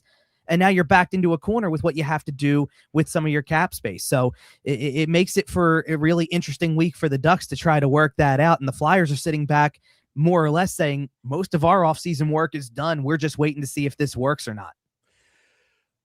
The price tag would be 4 first-round picks. Would this player... we got listeners out there who are Flyers fans. They don't watch every day. They're cool when the playoffs come around, very casual. Is the player we're talking about worth 4 first-round picks? If you assume that by getting this player, you're going to take further steps and be a playoff team every year, then absolutely. Because then you're saying that for the next 4 years, when you give up those firsts, that you're going to pick in the mid-20s potentially. And you can try all you want to package things together and figure out ways to trade picks and do all that. You're not going to end up with a player of this caliber by picking in the 20s. You would need to pick top 5. So you would much rather take the player who has already in 3 years established himself as a rising star and on the cusp of being a league superstar, and then say you get him for 5 years. I would much rather do that than take the picks. And conversely, what Anaheim has to weigh is, do you accept the terms and match the deal, or do you take the 4 first-round picks and try to find a way to rebuild again? Because now you're almost restarting or retooling on the fly by giving up this player. So the whole thing sounds wild from their transfer. We're talking about 3 players here that are all getting offer sheets thrown on, that are all in their early 20s. I mean, right? Yeah. These are all young players, and you're like, man, this Anaheim team has to be great. I mean, but they're just an okay team. That's the bizarre nature of you're like, going in there and taking a 21-year-old kid, and you're thinking that's the kind of guy that you hope to build your franchise around. And now he's already potentially bolting because I have another young player in Gautier that I got to try to sign. And yet you're looking at their record and you're like, this team is not like some great it's a weird situation that they're in. It is, and then think about the prior relationship that the Flyers have with this team and all the deals that they've made, because it means Drysdale has been, was a young prospect for the team. He got traded. Zegras got traded. They traded Mason McTavish this offseason. They've lost a lot of high-end top 10 picks by having to make moves like this. And sure, you make the Drysdale trade and you get Gautier back. That's a guy who you think you're building around. But you also did the more traditional rebuild and picked at the top of the draft multiple years, and you got picks that were in the top 5 that are bolting from your team too. So it's very evening itself out in that sense, where it's like, just because you did it that way doesn't mean you keep those players if you're not building around them. And also if you're kind of messing with the process. Like Pat Verbeek has kind of always put it to the last minute. We'll handle that business when it comes time. And it makes you think about what the Flyers did this offseason. This is why Danny Briere looked at Tyson Forster and said, I want to make that deal and make that extension now, not next year. Because next year, now I'm at threat of stuff like this happening. Instead, they get ahead of it. It's much like what they did, and I wrote about it today, that Zegras and Drysdale filed for arbitration, which really isn't a huge deal in terms of their contracts, but it takes them out of play for offer sheets. So now anybody who's out there looking at the Flyers going, even if they get Carlsson, now they're cap strapped and they have to try to figure out how to fit all of this underneath of the cap with these two players. The Flyers just took care of that and said, well, now you can't offer sheet them either. They're ours too. The Flyers hold all of the cards for how they make this work after it gets done, if it gets done. And they've also done the hardest part of the negotiation, which is getting Carlsson to agree to the deal and say, I want to play for you. So now you just got to wait it out. If it doesn't work, I give Danny Briere a ton of credit for taking the swing and getting as far as he did by having the offer accepted. But it would obviously, it still shows that they know what they have to try to figure out and know they have to take a big swing. And that's why I give him credit, even if it ultimately doesn't work out. Because, well, I wonder, if you swing and miss on this, the letdown, right? Is that a concern, the letdown of not getting this now? It is in the immediate, because it pretty much takes the offseason you've already had and says that pretty much puts a bow on it at that point. I mean, hold for, there were rumors pretty much at the same time. And almost, you really want to talk about, like you said, like it comes out mid-afternoon on Friday. It probably flew under the radar for some people, the Carlsson one. What really flew under the radar was somebody else dropped a report on around the same time that, like, oh, and by the way, Claude Giroux signing with the Flyers. And it never got further than that. It was kind of disputed.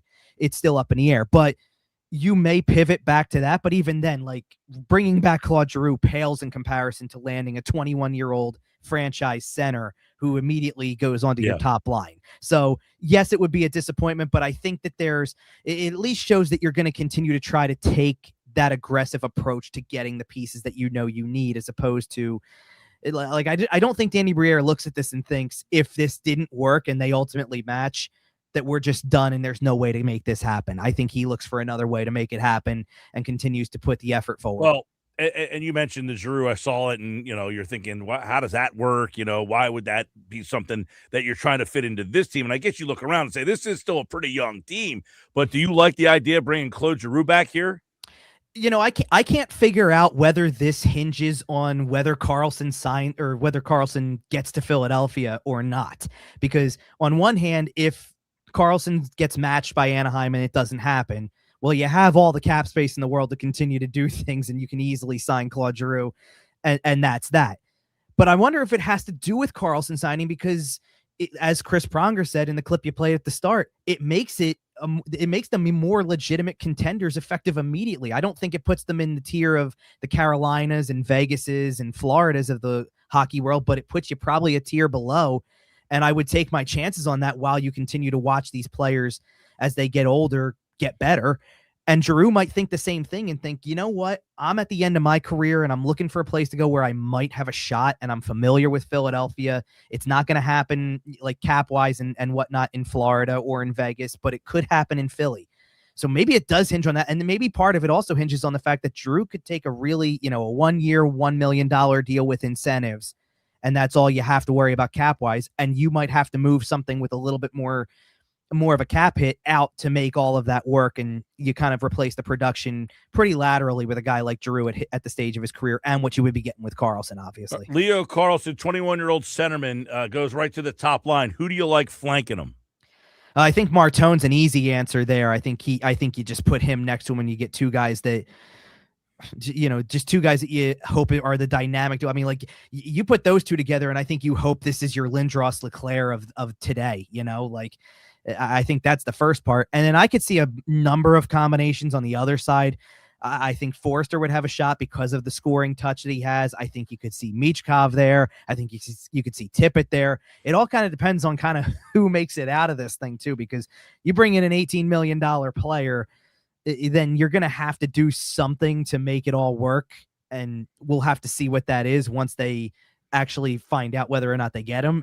It's hard to talk about because you're talking in hypotheticals until we get to Friday, and that's the hard part, but you can certainly dream about it. And if they had him centering the top line and Martone's part of it, and you've got a whole bunch of wingers, it's kind of, this is what you've been building towards. This is all the secondary guys that you have that you feel like are that second tier.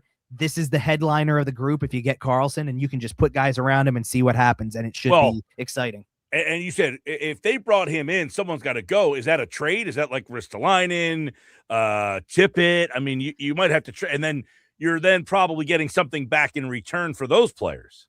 Well, what you're probably trying to do, and Ristolainen and Tippett are two really good examples because of their cap hits. I think they're the two top candidates for it.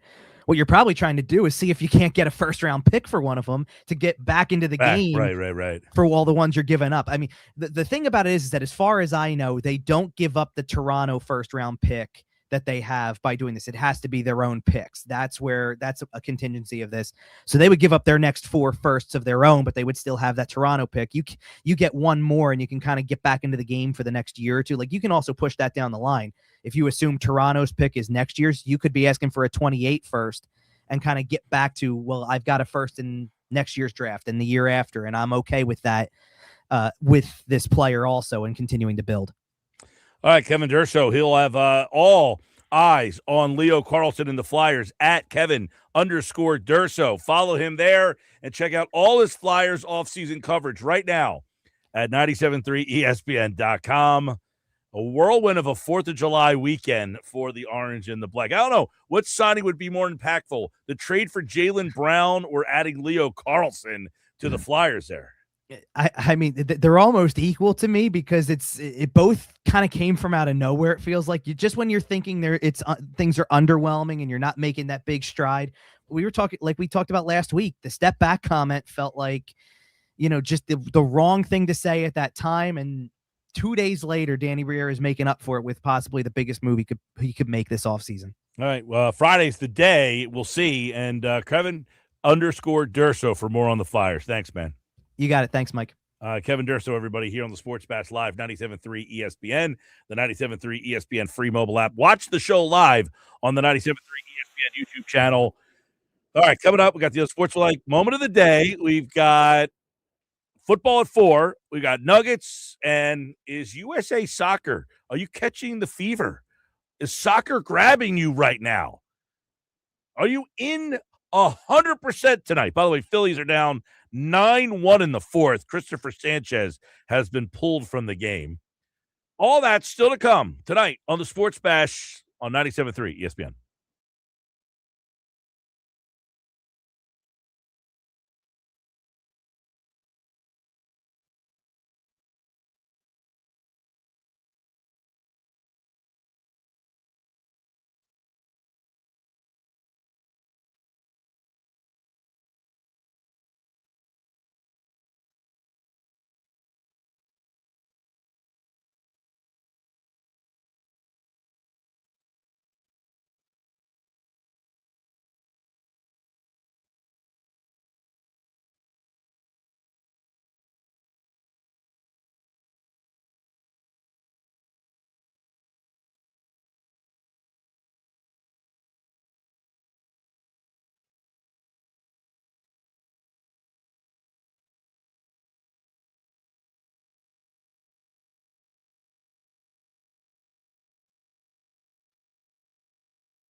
we're in a little bit of a different time right now as far as how front offices are built and how front offices view players and how players are scouted. And it's less the scouting report. And there is a faction of analytics that take into account with how teams view him. I think some of it too, I think the contract, like trading Jaylen Brown for Paul George is easy, right? You're trading one max player for another max player. And I think nowadays the ability to, having to trade for, 4 players for a guy making, $58, $60 million is a lot difficult under these current rules. Bobby Marks this morning on Unsportsmanlike. It's our Unsportsmanlike moment of the day. And we're still trying to wrap our head around the fact that somebody thought that Jaylen Brown was the 7th best player on the Celtics last year.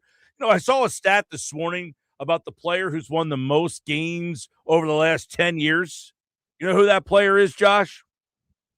I thought you say Jaylen Brown. Jaylen Brown has had more wins than any player in the NBA over the last 10 years. So I don't know what the analytics tell you about that, but he seems to win. And listen, the Boston Celtics won a lot. They won a championship. They've been to the finals. They are a team that, you put Jaylen Brown on the team, it seems like that team became better because of him. He was drafted number 3 in the same draft as Ben Simmons in 2016. The Celtics got a 5-time NBA All-Star, a 2-time All-NBA second-team player, an Eastern Conference Finals and an NBA Finals MVP and an NBA champion. The impact that he made was he won. So I don't know what Bobby Marks is hearing that these people are saying, well, he's the 7th best player analytically. Well, maybe the math formula needs to be tweaked a little bit better. Listen, weekday morning, 6 to 10 a.m. Unsportsmanlike on 97.3 ESPN. When we come back, it's a Mosher mailbag edition of football at 4.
Football at 4 powered by the Inside the Birds podcast. And, of course, you can get that on all podcasting platforms. It is brought to you by the Fanatic Sportsbook at Ocean Casino Resort in Atlantic City. Big screens, big bets, game day hits different at Ocean. USA soccer tonight at 8 o'clock. You can watch all the action at the Fanatic Sportsbook. To learn more, visit theoceanac.com. Geoff Mosher is here for another edition of Football at 4, and we are getting closer to the start of the NFL training camp season. That is coming up on July the 28th. So we are moving in, Geoff Mosher, on the start of training camp, but a lot of people chiming in on our Mosher mailbag segments here. We got a ton of questions for you today. What is happening, my brother? Well, nothing. Just a nice day down the shore, Mike. How are you? Yes, it's not quite as hot today as it was this weekend, but it was brutal. Yeah, it was brutal. Do you have a nice 4th? Were you down the shore at all? I was. Yeah, it was Nice. down the 4th. Yeah, it was nice. Like you said, it was hot though. Even being at the beach, it was not very comfortable. Yeah, I avoided the beach. It was too crazy for me over there. But I want to get your thoughts on this. Let's start here before we get to mailbag questions, which thanks to all the listeners. We've been getting a ton of feedback on that. ESPN.com today ranked the best projected starting lineups for 2026. They had the Rams number 1. Mhm. They had the Eagles number 2. Is that ranking surprising to you? A little bit. Because Seahawks are the defending champs, and they brought back a lot of their good players. I know there seems to be in things that I read, a lot of people feel like the Buffalo Bills would be a very good team, but the Bills have always been more of like a Josh Allen and Sean McDermott defense operation more than like having a great set of starters. I mean, I think the Eagles, with all their Pro Bowl talent, certainly are up there. You can understand that. So it doesn't shock me. It just shocks me that they're ahead of both the Seahawks and they're ahead of the Seahawks. Seahawks number 3, by the way. Buffalo number 4. And rounding out the top 5 was Baltimore. Yeah, see, I think I can't even say I think Buffalo has the best starting lineup. I've always felt like they've overachieved because of Josh Allen. Yeah. I think Baltimore's got more talent at multiple positions than Buffalo does. All right, let me a couple quick things here. They gave for the starting lineup the biggest strength of the starting lineup. What would you say? I'm gonna say they're still. Oh, by the way, remember this is Pro Football Focus, so it's very analytically driven. Yeah, I'm gonna still think that they gave the offensive line the strength, even after last year's down year. I'm gonna think that they assumed some of that was injury related. So they went with offensive tackle, the duo of Mailata and Lane Johnson as the biggest strength of the team. Biggest weakness, I think this one's kind of interesting. What would you say is the biggest weakness? Now, this is offense and defense. Oh, offense and defense. Biggest weakness, probably safeties, if not wide receivers. But yeah. Well, with safety, now I thought what Mike Clay wrote is interesting. He said safety the biggest weakness. Blankenship signed with Houston. Makuba, Marcus Epps, they're the top options. He said Cooper DeJean will get a run at safety, but his role as the team's slot corner will keep him occupied most of the time. Do you agree with that? Well, it depends on your definition of most of the time, but I mean, yeah, because the Eagles have historically been a nickel more than any other team. I think 80%. I do think that that's going to come down a bit this year. I think they'll be in base a little bit more, but they will still, like almost every team, probably be in nickel more than base. All right. They list the biggest X factor of the starting lineup. Which guy would you say is the biggest X factor? On offense or defense, like the entire team? Yeah, offense, defense, entire team. Hurts probably because of the new offense, I mean, that's fair to say. I think if you're talking to our audience, they went with Woolen as the X factor there. That makes sense. Yeah. I mean, he's a guy that's very polarizing, I guess. He's got the size. He had a great season in the past. He was benched at times. Yeah. He's all over the map. And then they went with non-starter to no. Well, I mean, Jalix Hunt has not been a starter, although he might play more snaps. I mean, so he would be somebody that I would put in that terrain or that category. I like that one better than theirs, by the way. Although if theirs works out, then that's a great, situation because they went with Hollywood Brown. Yeah, I don't love that one. All right, let's see what the listeners have for Geoff Mosher this week. I agree with you. I don't hate it. I just don't love it. It's just, to me, that's like okay. As always, you can send in your questions on the social media at Mike Gill Show. The text board is where you can hit us up as well, 609-403-0973, or send me an email, and you can get your questions in that way for Geoff Mosher. And we got a Mosher mailbag Monday. Let's start with Gary in Williamstown. How important is the number 3 wide receiver in Sean Mannion's offense? That's an interesting question based on the fact that the number 3 receiver in the old offense was insignificant.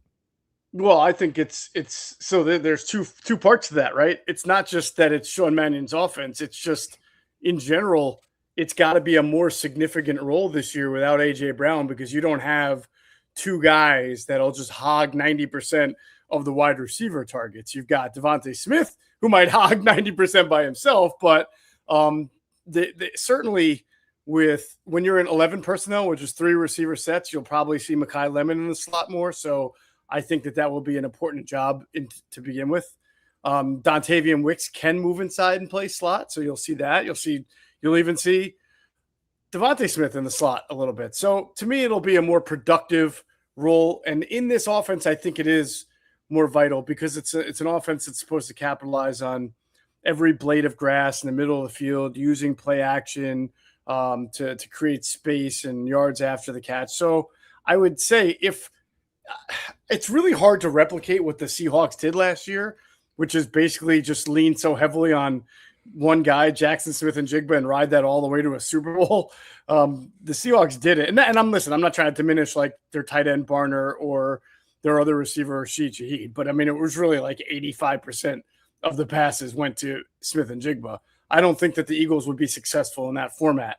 I think that there definitely has to be more from the number 2 and 3 in this offense. Yeah, this offense, you would assume, spreads it around a little bit more. It should. You have enough to be able to do it for sure. Donna is in K-Bay Courthouse. Are we going to carry 3 quarterbacks on the active 53? Is McKee fighting for the QB2 spot, I guess, with Andy Dalton here? I mean, you're going to keep 4 quarterbacks, I think, on the 53 because Cole Payton is a kid that they drafted knowing that he's got a lot of athletic upside. And, and as long as Dalton and McKee are still on team, then they're also going to keep Payton. That would make it 4. So they're certainly going to carry 3 because there's still a potential of a move here. I think the likelihood of trading McKee is less so, but I suppose there could be a big-time quarterback injury in camp, and that necessitates a McKee trade. But to me, they're at least keeping 3 and most likely keeping 4. All right, let's go to Hamilton, where Anthony texts in. Anthony in Hamilton. He wants to know about Markel Bell. Is he being groomed to be the swing tackle over Fred Johnson? I'm not sure Markel Bell can play left tackle.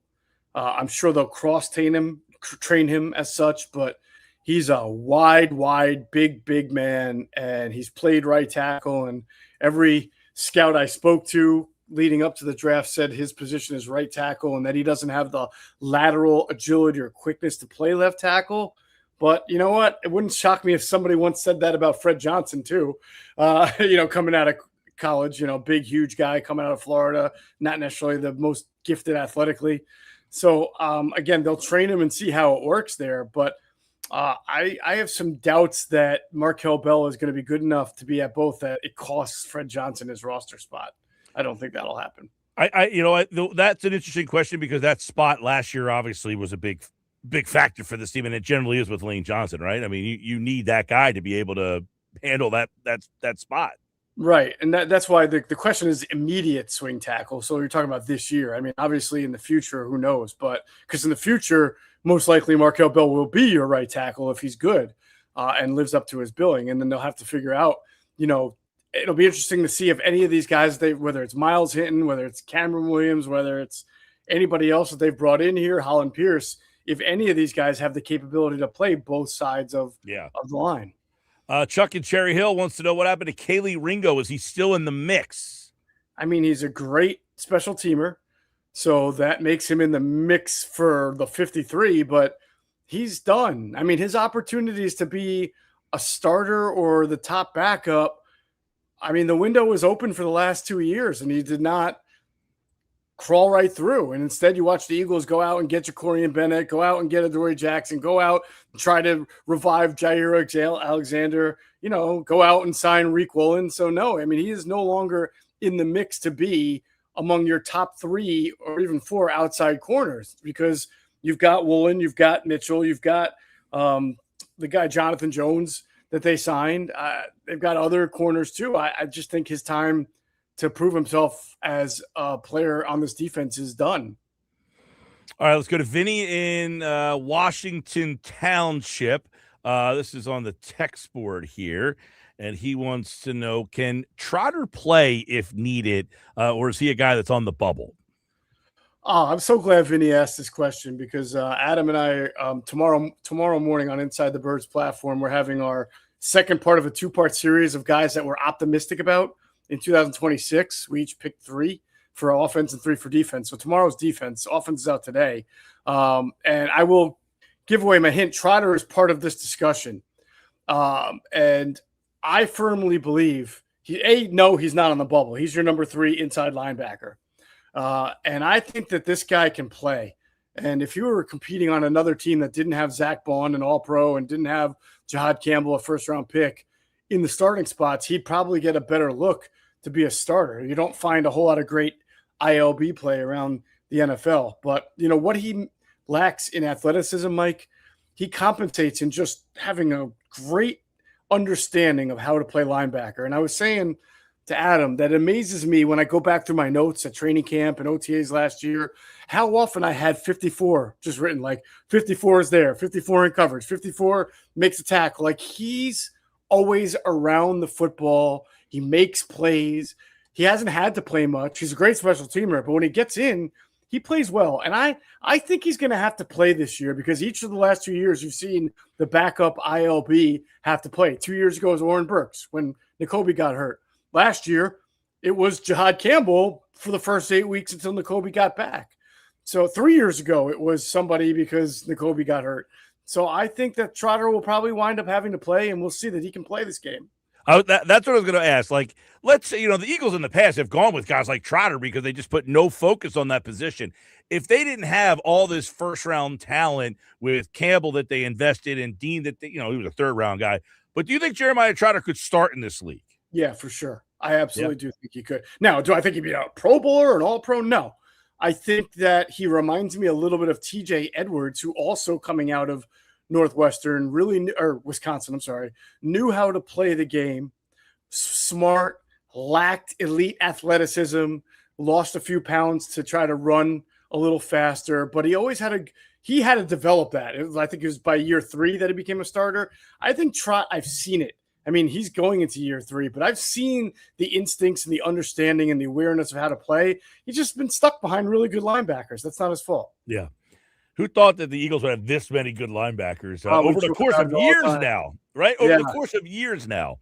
Yep. Stephen Wildwood, do you think Mannion's planning a lightning and thunder role for Bigsby to keep Saquon fresh and maybe use more Will Shipley? So Bigsby was one of the guys I talked about in today's pod that I was optimistic about in the right frame. I'm optimistic that he's going to be great for the scheme, and that Sean Mannion's going to figure out a way to get him on the field just a little. Last year, I think he averaged 4 touches a game last year, which I didn't think was enough. And I noted, Mike, that last year Bijan Robinson had an unbelievable year. He had like over 2,000 yards from scrimmage. I mean, he was so productive, and yet his backup Algier still averaged 8 touches per game. I believe that there's a role there for Bigsby to get at least 8 touches per game. I don't think it'll be lightning and thunder as 50-50 or 60-40. I mean, you're still going to have Saquon be the bell cow, but I do think that there is an opportunity for Bigsby in year 2 here to play a little bit more and show that he's one of the better number 2 running backs in the league.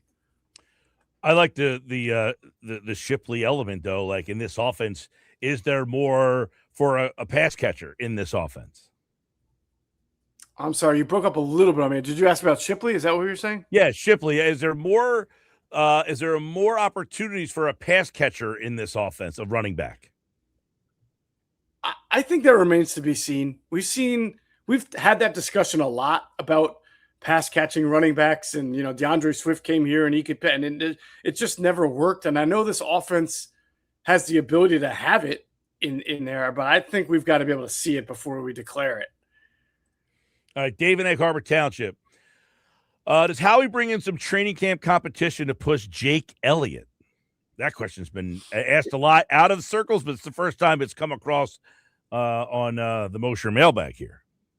Yeah, it certainly doesn't seem it. I mean, the coaching staff, the way they talk about Jake Elliott, they have the utmost confidence in him. They think they can figure him out. Would it shock me if a week or two into camp, if they see something that they're worried about, then maybe they bring somebody in. But, they didn't sign anybody, I don't think, for the OTAs. So as of now, I think the coast is clear for him. Right. You got a shaky year a couple of years ago, followed by a pretty good year. Last year, let's be honest, right? You would say he was shaky last year. Oh, yeah, of course you would. I mean, you'd be blind if you didn't say he was shaky last year. Wow. But normally it's like, hey, this guy didn't have a good year. We might have to get some competition for him. It almost feels like the Eagles are just like, nope, he's our guy no matter what, thick and thin. Yeah, and I don't know if they worry about like the mental side of that position and doing that or not, or if they just feel like they can figure him out. I don't know. We'll see.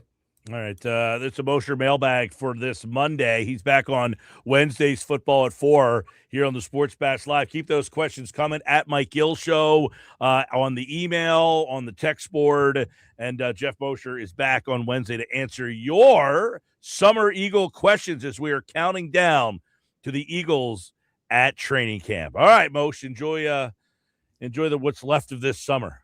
I'll try. Thanks, Mike. Talk to you Wednesday. All right, man. Take care. All right, Geoff Mosher answering your Eagles questions. Good question, Dave. I think it's a fair question that they did not bring in someone to push Jake Elliott in this offseason here. I do want to remind some people here, Jordan Mailata and Lane Johnson, we talked about the ESPN.com article that had the Eagles as the second best starting roster in football, behind only the Rams. That I'm a little surprised by, as Mosher was. Like, if I say to you they have the second best starting, offense and defense, that is a little bit surprising to me.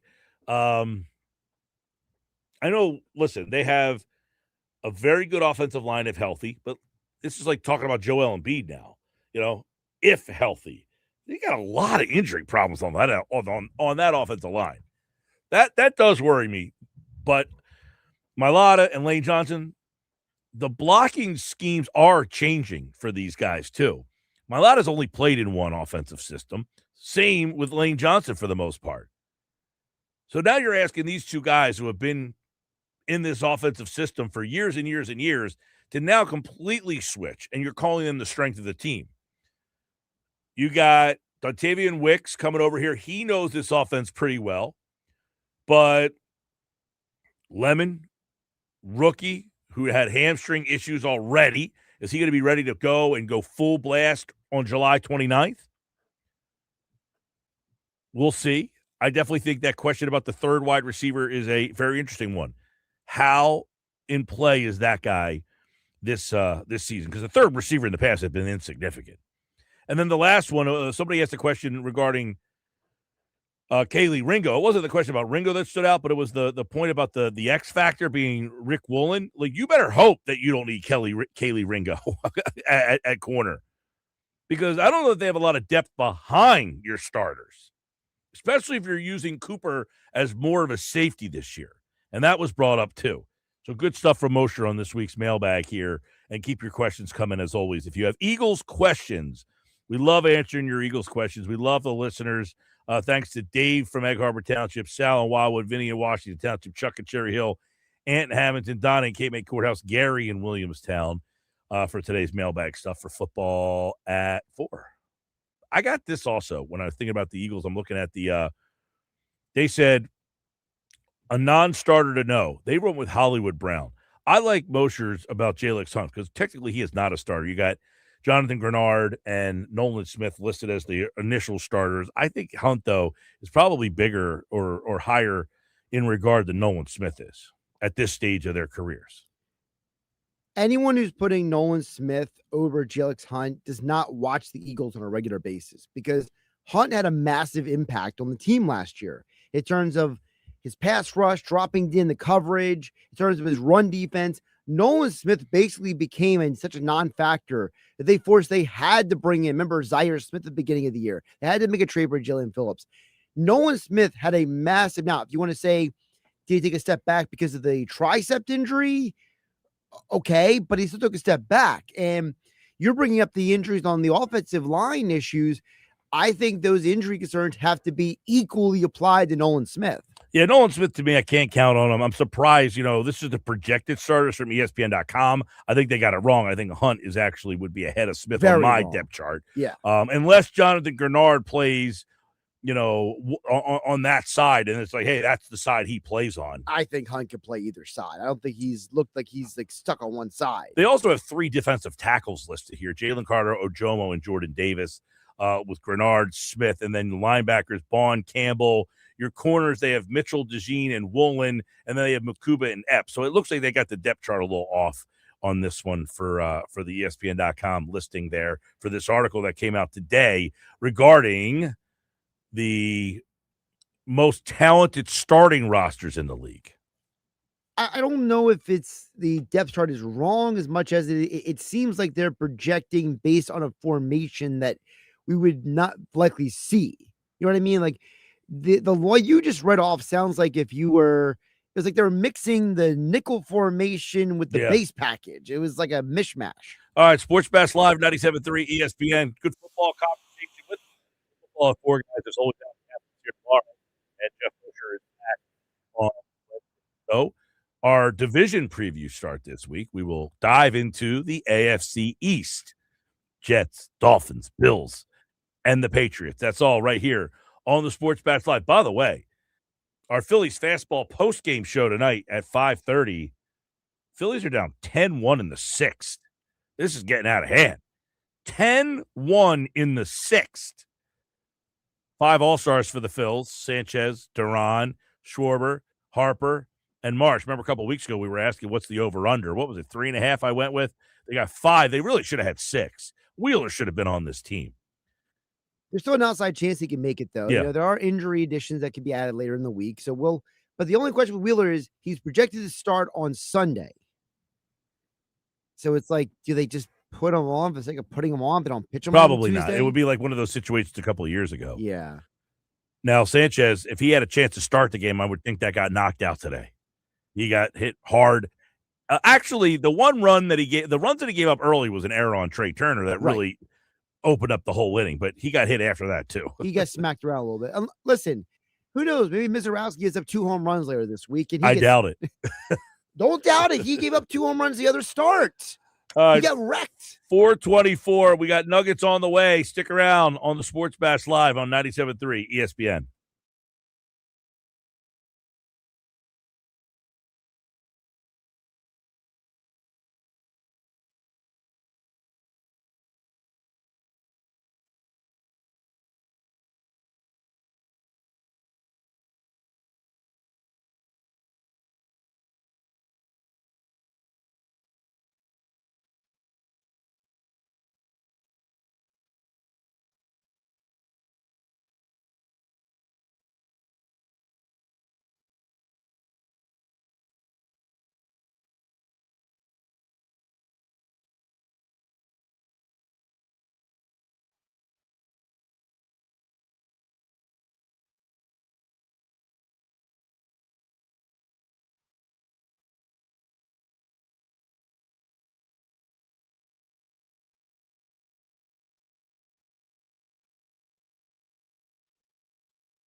All right, 431 Sports Bash Live, 97.3 ESPN. Thanks to Mosher for today's football at 4. Phillies, by the way, they're down 11-1 now. It's 11-1. Woo, baby. This is one that you imagine you're going to see Garrett Stubbs on the mound here soon, I would think. It's a little too early, though, for Garrett Stubbs. It's 11-1. It's only the 7th inning. Does Stubbs have 3 innings in him? The Phillies lineup is always brought to you by Chachi's 13th floor Rafici's, coming soon to the White Horse Pike in Absecon. Every chance you get for the Phillies to score 13 runs in a game, that's not going to happen today. We'll select one winner for a $100 gift card. We did select our Friday winner on the Sports Bash, who won a $25 gift card to Chachi's 13th floor, and it was? Michael in Mays Landing. Michael in Mays Landing, congratulations. He was our Friday winner for the $25 gift card to Rafici's, Chachi's 13th floor. So Michael will be checking out the brand new spot at Rafici's. It's right upstairs at Rafici's. Rafici's been there a long time, by the way. They got a new awesome spot that's going to be coming soon on the White Horse Pike in Absecon. All right, let's get into today's edition of Knicks Nuggets. We had so many things happen over the weekend. Let's see what Nuggets we have today. What's going on, Mr. Mike Gill? Yeah, this is not a good one today for the fight. It's 11-1 in the 7th. Stubbsy, I need 3 innings out of you today, man. I need something, get that arm loosened up a little bit. Maybe a combined effort. This is rough. 6 innings in the 6 runs in the first inning. I mean, not good. Not good at all. One of those days you just rip it up and throw it out. But yes, this was an ugly one. You chalk it. So with that being said, I got a quick complaint. Okay, I'm watching the game. It's 11-1. And who comes up to bat? JT Realmuto. You know what? You've lost this day. Live to fight another day and get him out of the game. Listen, I'm not the biggest Realmuto guy in the world, but if he's your guy, there's no reason for him to be out there. Get him out of the game. Get these guys out of the game. Brandon Marsh is in the game right now. Get him out. Get these guys out of the game. You and I have complained about that with JT for years. For years, we thought they should have been resting him a little bit more to kind of extend his prime a little bit. Remember, he's a catcher catching all these innings. We thought, hey, maybe he could go to first base years and years ago before Bryce ended up going there. Maybe so limit his innings a little bit. And they continue to just trot him out there. And then an 11-1 ball game. That's just like crazy to me. They did take Harper out. I think Stubbs is over at first base. They took Turner out of the game. So maybe they're getting, but why not? Realmuto is out of the game now. Okay. Oh, he is? All right. They must have just made that just change. Taking him out. Marshawn is in the game now. Good. So at least they did that. He hit the last time. I turned around. He was up to bat. And the first thing I saw was, why do I need to see Realmuto hit again? Get him out of here. Yeah. Yeah, just chalk it. This one's over. Get the backups in. Have pitchers play left field. Have non-pitchers on the mound. That's what you got to do. Position players. Pitching is always a fun time. But speaking of pitching, Mike, that's where I want to go with the Nuggets in nugget number 1. So I was scrolling, watching, a bunch of different stuff. And John Heyman, another guy I have notifications on for, by the way, was on the MLB Network earlier today. And he mentioned a couple of suitors for one Tarek Skubal. And I think fans might like one of the suitors he named. Take a listen to John Heyman.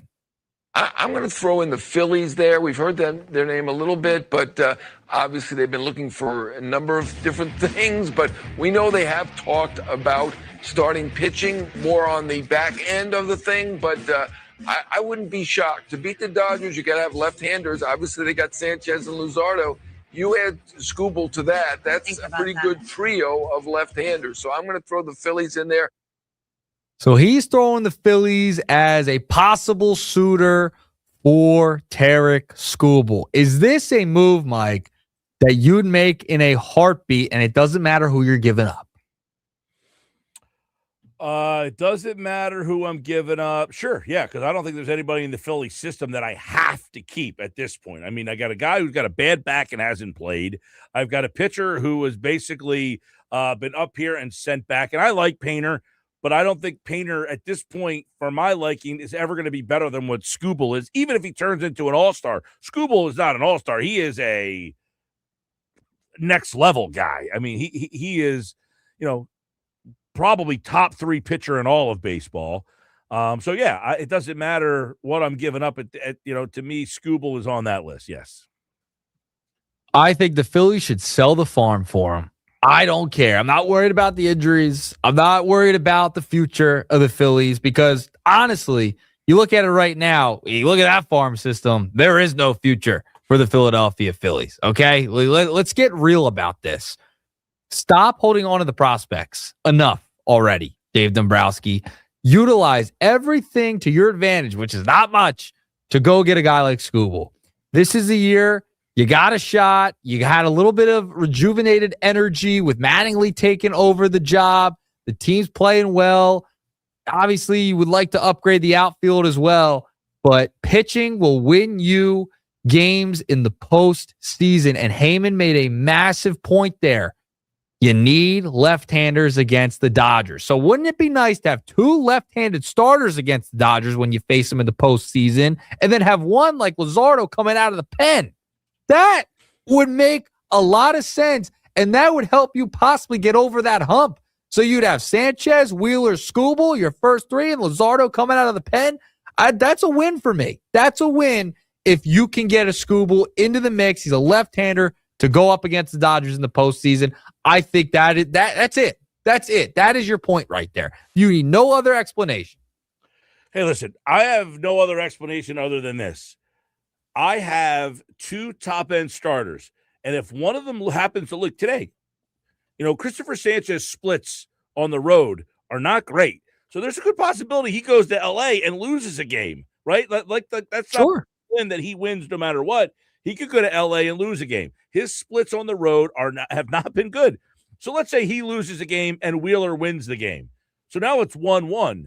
Now I've got Skubal ready to go for game 3. If I win that, I'm back to 2-1. I have the lead again. So even if I lose game 4, it's still 2-2, and I should get an opportunity where right now, the way the bracket is set up, you would be in a best-of-5 situation with Christopher Sanchez pitching game number 5, I would imagine. So, yeah, you get that situation where you have Skubal pitching game 3, that gives you an exponentially better chance of winning a series than if you do not have a pitcher. Because right now, you're turning to a possible Aaron Nola to throw a playoff game, and I can't sign up for that, even though he did pitch well the other night. He did. He pitched well the other night, which is fine.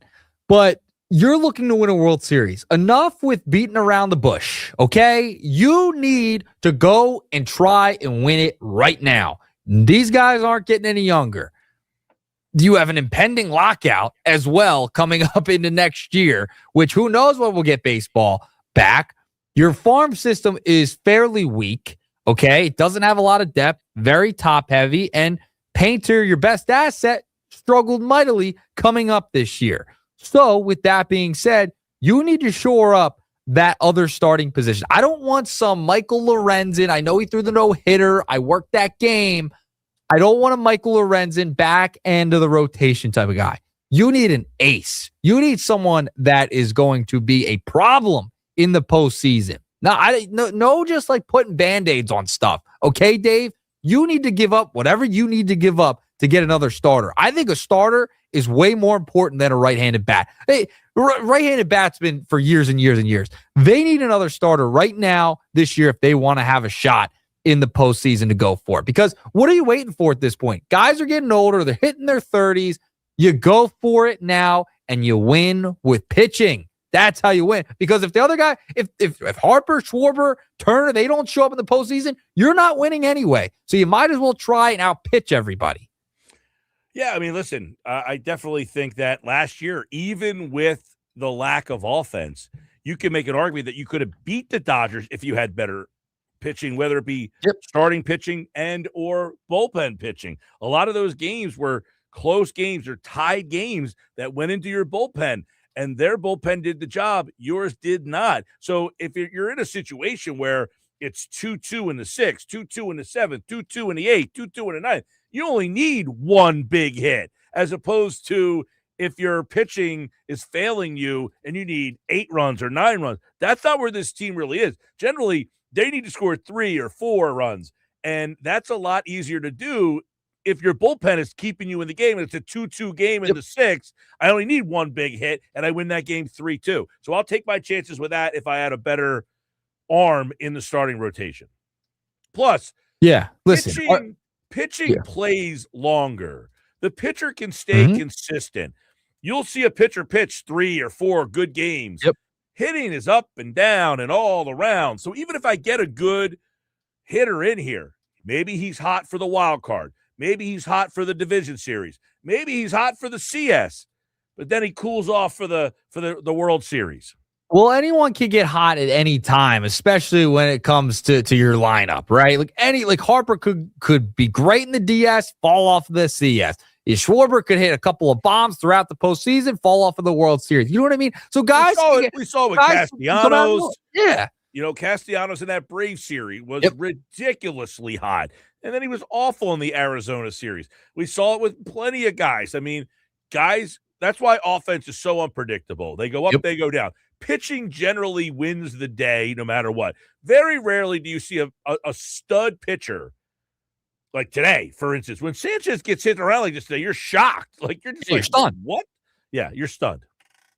So, yeah, I'm in on the pitching. I've been consistent on that. And with the Heyman, throwing the Phils in the mix with the Scooble, I mean, sell the farm. Painter, Miller, Wood, I don't care. Send them all away. You need to go get another starting pitcher, a bona fide ace. That's what you need to do. No, none of this 4th or 5th starter type of stuff. No. We're not doing that game anymore. You are trying to win a World Series now, not in 5 years from now, not 3 years from now, right now. And I still think they may have missed the mark. Last year was really the last chance I really thought that they had. But, man, maybe they have one more, maybe they have one more year in them. Why not go for it, Dave? All right, stop holding on to the prospects. I'm tired of it at this point. All right, moving along. Nugget number 2. Did you get the notey that the Sixers made the trade official to Jaylen Brown? Did you get that one? I didn't send it to you today. You got it through the email. I got an email from the Sixers, and it had all their moves except for one, Ariel Hawkporty. I do not have an email making that move official yet. So you got your email, your old school way, kind of boomer type of way of getting the notey, today? Came right to me. All right, good. I didn't have to do it today. I do have alerts on when I get an email. I do get an alert. All right, good to know. I didn't have to send it today. You were notified promptly on time for this one. But I'll share this notification for you.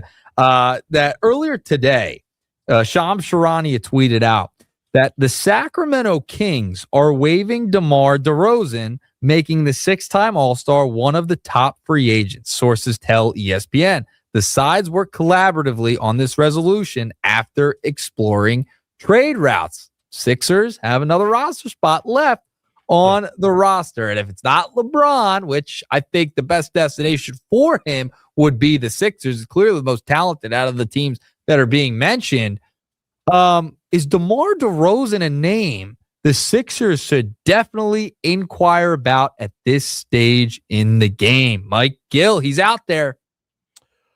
I like DeRozan. I'm a big fan of DeRozan. I just don't know where he fits on this particular team. I mean, comes off the bench. Guard. Yeah, he comes off the bench. I mean, he's a guard. He doesn't shoot the 3 hardly at all. I mean, he is a perimeter player. A lot of elbow jumpers. I'm conflicted on this one because I do like DeRozan a lot. I think DeRozan is just a great dude. Number one. Yep. Trying to figure where he would fit in with Jaylen Brown. Obviously, you got Filion. You signed Simons. I mean, now you have almost, I don't want to say a log jam there, but DeRozan just doesn't feel like he fits with this crew. So I would be in the camp of I don't care about the fit. I would just sign him no matter what. Who cares? If you could get him on a minimum, just bring him in. Hey, Nick Nurse, figure it out. Sometimes you just get a lot of talent and you got to figure it out. He's 36 years of age. You can get him on a minimum possibly.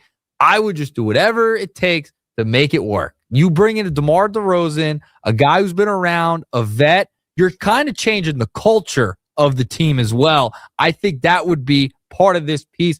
And he's not Kyle Lowry, who's just going to be a coach all year. He will actually contribute to the team. I would bring DeRozan in and just figure it out later. I don't know. I mean, it's not. I'm not anti. I don't think like it's something I'll be like, oh, what are you doing? I don't see a lot of minutes there, so I don't know what the impact would be. Again, like him and Jaylen Brown. I don't say similar players. Obviously, Brown's so much more athletic, so much more dynamic, two-way player. DeRozan at this stage, to me, he's maybe a bucket getter. Like if you would have told me they brought him in instead, actually, I take that back. I think Simon's a better fit because he shoots the three. In today's world, you got to be able to shoot the three, and DeRozan just simply does not do that. No, he doesn't, but I think it would add depth to your bench. It would also create a sense of having another veteran presence in there, a different mentality in that locker room, and kind of changing the culture a little bit, like Mike Gansey has hopefully done so far, him and Bob Myers, because something needs to change. I'm cool with bringing DeRozan and figuring it out later. And if it doesn't work, just get off of his contract at the deadline. Yeah, I mean, listen, again, I'm not going to go crazy and be like, what are you doing if you brought him in? But you got Maxey, you got Edgecombe, you got Fillion, you got Simons. I mean, he would be the fifth guard, really. So unless you're going, with a three-guard lineup, you got Jaylen Brown, who now slides into that three spot. Dean Wade is the four. He really seems like he would be taking Fillion's minutes or Simons' minutes, and I don't want to see that happen. All right, there you go. He's out there. We'll see if the Sixers get in on him unless they make another move. Now, I don't know. Did you hear our conversation in the first hour? I did not. Which conversation are we talking about? We were talking about the better story for LeBron. And I was on the side if he went to the Sixers. That's the best story out there. I agree. I'm with you. There's no better story than you go to a team like the Sixers who hasn't won a 40-plus years, and that's the way you go. Now, Josh was arguing for Minnesota. No, not Minnesota. Philadelphia would absolutely, no doubt. Like a small market team who's never won a championship. No, Philadelphia would make way more of a difference. The impact being in a top market, the fact he would win a title with a different team, with every single team he had you could make the argument if he went to Minnesota, he would still win a title with a different team. Yes. Also, it's not as rabid of a fan base as Philadelphia. And to win it with Jaylen Brown, Tyrese Maxey, Joel Embiid would get a ring. I think it would mean much more if he came here and won a title here than in Minnesota. I'm just surprised because, if you look at the Calci numbers, Minnesota and Philly are pretty close, like at 4 or 5%. Yep. I'm surprised that Minnesota's even in the mix. Well, I think Ant Edwards is the massive draw there to play with Ant. That would be the draw, and they just got LaMelo Ball in a trade with the Hornets as well. So they're on the up and up a little bit too. But Ant Edwards is the draw there. Here, I mean, it would just be a super team. I think here also he wouldn't have as much pressure because there's anybody any given night. It could be Tyrese, it could be Edgecombe one night, Jaylen Brown one night. If Embiid wants to show up and play a night, so it would take a lot of pressure off a guy who's 40 plus years of age, and he could contribute in a different way here.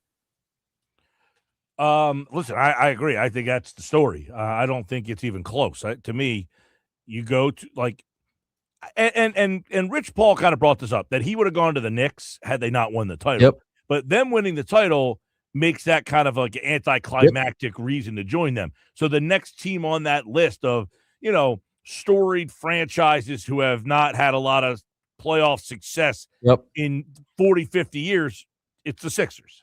It's the Sixers. You break the title drought. They haven't won since 1983. I mean, he'd be loved here forever. And also, how much does that add to his legacy? The legacy of LeBron. We know he loves his legacy and cares a lot about it. Adding that to the resume, you broke the curse in Philadelphia. I mean, come on. There's no better spot. It's the most talented front five you have. Absolutely. Yeah, I'm with you. Totally with you on that. All right, there are the Nuggets. A little 2.5 pack today. All right, 2.5. Well, we're keeping an eye on the Leo Carlsson stuff. That could happen. It has to happen by Friday, so we'll see. Yep. Isn't it ironic that Cutter Gauthier kind of holds the key to all this? Love it. It's unbelievable that that's the case. Unbelievable. He either takes a pay cut so that his buddy can go back to Anaheim, or he signs the contract. It basically screws Anaheim, and that allows Carlsson to sign here. Yep. That's how it should play out. Well done, Daniel Briere. Well done. All right, there's today's Nuggets here on the Sports Bash Live on 97.3 ESPN. We'll do it again tomorrow. By the way, we'll be live at Pig Dog on Friday. Pig Dog, Oh, I'll be down there. We're going to be there for the Battle of the Beach tournament. It's happening this Friday in Wildwood. Nuggets will be there. We'll all be hanging out. The Sports Bash Live this Friday with all the action. No admission fee for the spectators, so stop out and see us. We'll be at Pig Dog in Wildwood. Check us out this Friday. Take a break from the sidelines. Visit Pig Dog Beach Bar, located right next to the fields. Try the new Rough Life beer, a collaboration with Mudhead Brewing Company. And check out the Sports Bash Live this Friday, only at Morty's Pier in Wildwood at Pig Dog Beach Bar. PG's coming down. He's actually staying the night. He said, I'm so excited about this show. We're staying the night in Wildwood. How about that? All right, coming up, 5 o'clock hour. Are you all in on the World Cup? We got that with Kevin Kinkead from Crossing Broad next.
Yes, sir. Inside the 5 o'clock hour, inside the Fanatics Sportsbook Ocean Casino Resort Studios, where you can watch the United States men tonight take on Belgium with a lot of controversy surrounding it. How good of a thing is that?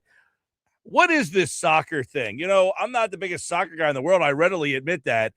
I'm watching the games, but I have a lot of questions. I don't know too many soccer people in my stable. One guy who's somewhat, I know, I wouldn't say he's in my stable. I never hung out with him before, but he went to West Virginia, makes him somewhat smart. Kevin Kinkead from Crossing Broad, he's a soccer guy. I have questions. He's going to try to give me answers as the USA takes on Belgium tonight. And he joins me right now on the Sports Bash driving you home, 97.3 ESPN. I was trying to think who I know knows anything about soccer, and you're the only person that came to my mind. What's up, man? Well, that's quite the compliment, I think.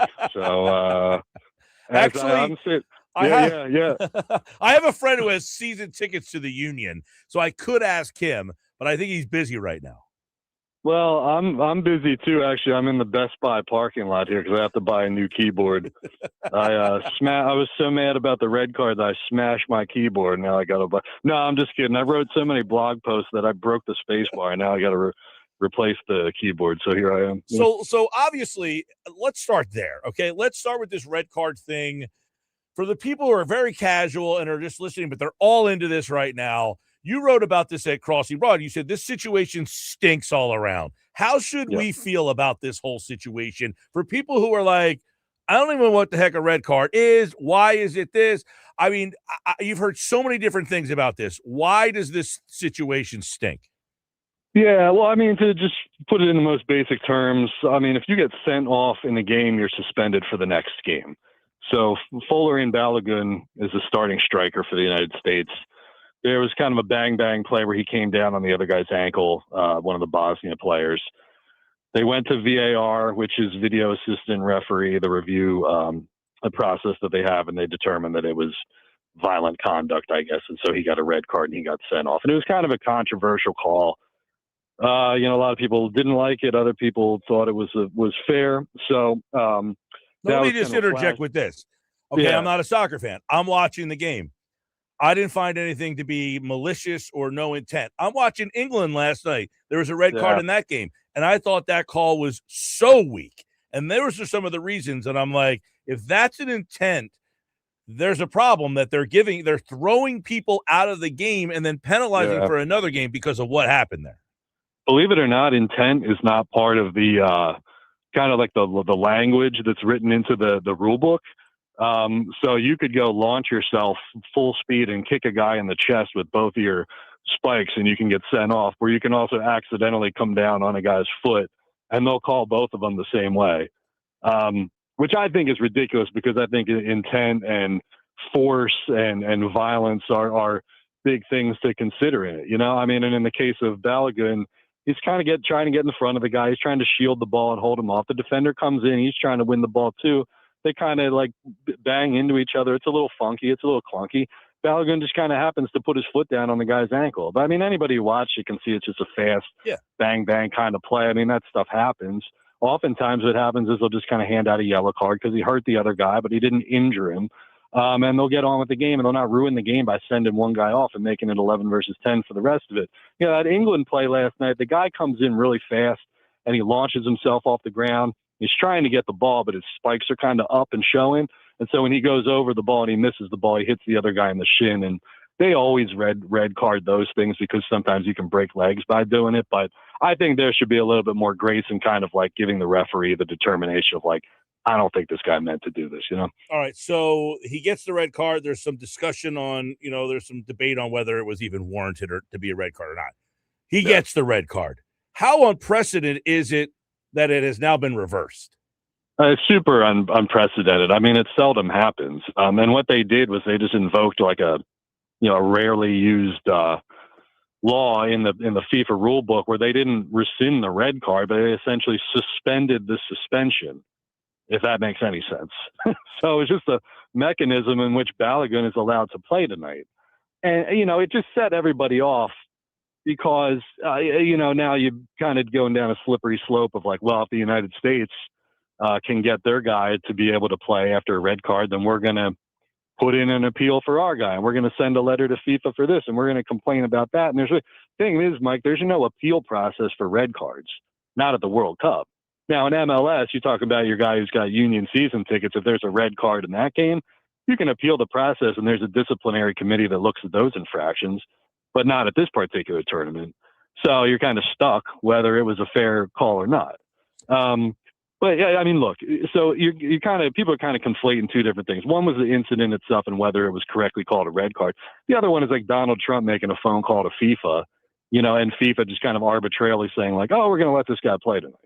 So that's why people are mad, because they think that our politicians leveraged FIFA and bullied them into our guy playing tonight. Right, because if you're England, wouldn't you then have your superior leader call and say, well, our guys was kind of weaker than the American guys won. We want our guy to play now too. Yes, exactly. That's exactly what's happening. I think France sent a letter to FIFA to get like the one guy's yellow card that he picked up in Philadelphia the other night to get that turned over. So now you've opened like the can of worms and Pandora's box and all this kind of stuff. And like, honestly, man, I just feel bad for the players, because they didn't ask for any of this, and they're playing well, and they've gained a lot of respect on the international stage for the way that they're performing. So now you got this thing where like all of a sudden everybody hates them because they think they're corrupt and they had something to do with it. Kevin which is ridiculous, is with us here. So I've been asking this question, and again, I'm no soccer hater. I don't have time for another sport in my life. You know what I mean? And this one I just don't have enough understanding of to try. That being said, I'm watching. I was entertained by the game last night. I watched the 4:00 game over the Phillies game. I was into it. I watched the game on Saturday. I watched the games on Friday night.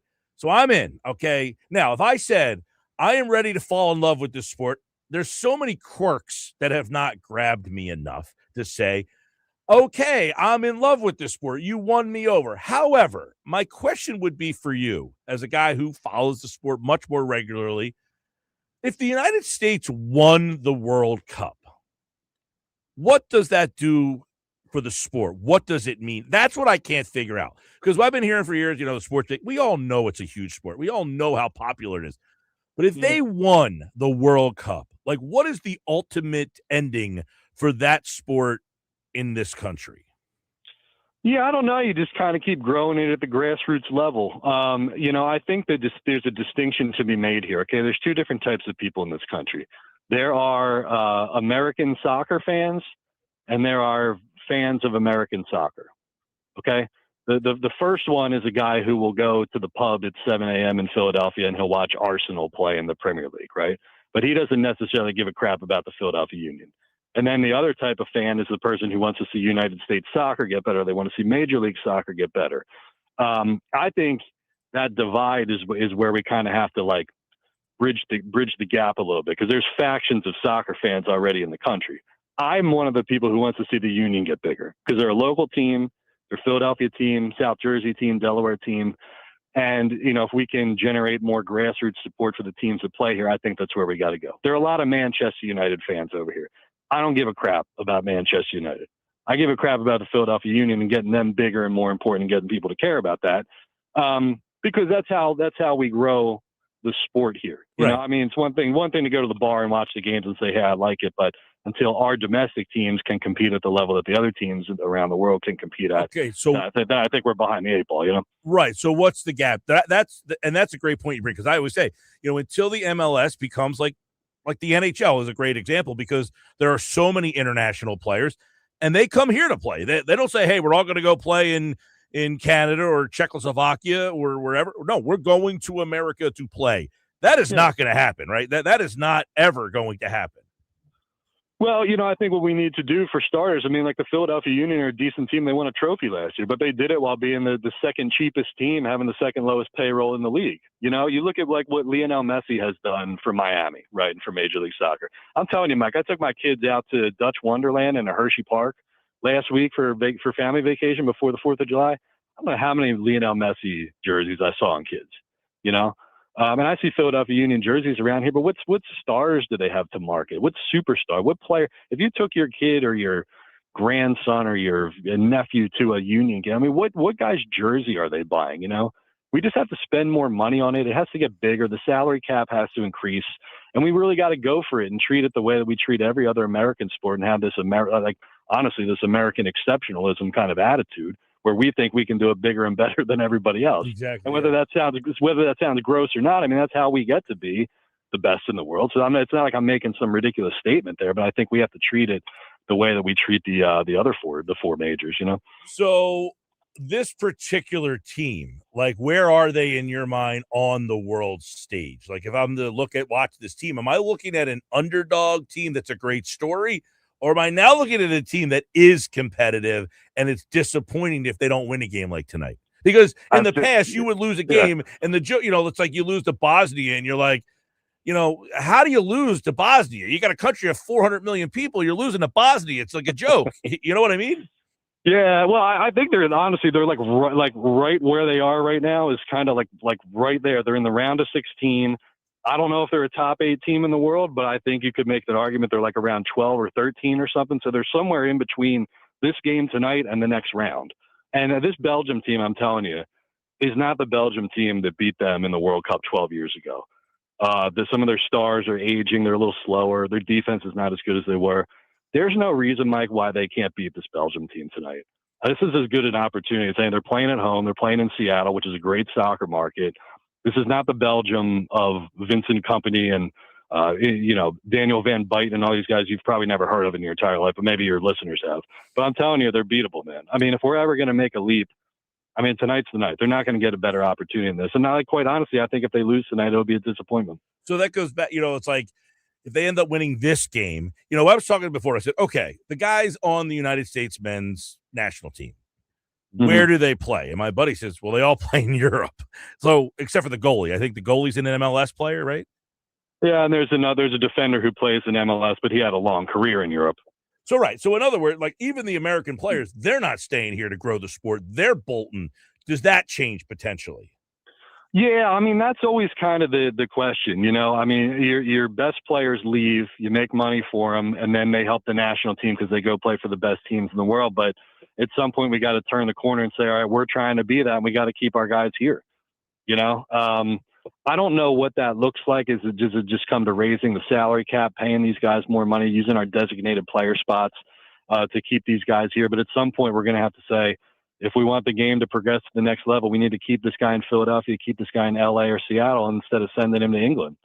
So I don't know what that transition looks like, but it's going to have to come at some point sooner rather than later, while we keep enticing these really good young players to come from Argentina and Brazil and Colombia and South America. I would like to see Major League Soccer, Mike, kind of put a stranglehold on like the Americas. Yeah. And let's keep the best players. Let's start by getting the best players on this side of in this hemisphere, Yeah, well, that's like, well, it's like, you're, as I talked about hockey, I mean, you're getting the best players from other countries to make but that's going to be so hard because it's insurmountably better players elsewhere than here. I mean, of the top X amount of players in the country, you have 10 of them, right? I mean, so that's what's so hard to start a league and say, hey, everybody come over here and let's make the MLS bigger than the Premier League. That's just like something that you can't even fathom happening. Well, and MLS is changing its schedule. It's going to a winter schedule where they're going to align with the FIFA calendar. That helps. People like promotion and relegation. Yeah, people like promotion and relegation. We don't have that over here. Maybe we have to get to that at some point to make it more competitive. We have a salary cap. They don't have a salary cap in England or France or Spain or anywhere else in the world. So we're going to have to think long and hard about, we're trying to grow this league and keep it steady and create parity and make sure these business owners who invested in soccer over here don't go under, right? We have a league that we need to build, but at some point you're going to have to take the training wheels off and say, hey, if we're going to take the next step, maybe we got to add relegation or get rid of the cap, Do any of these MLS teams see the impact of Messi and say, hey, let's take that shot, or has nobody else? I mean, to my knowledge, no one else has got a player on that level, right?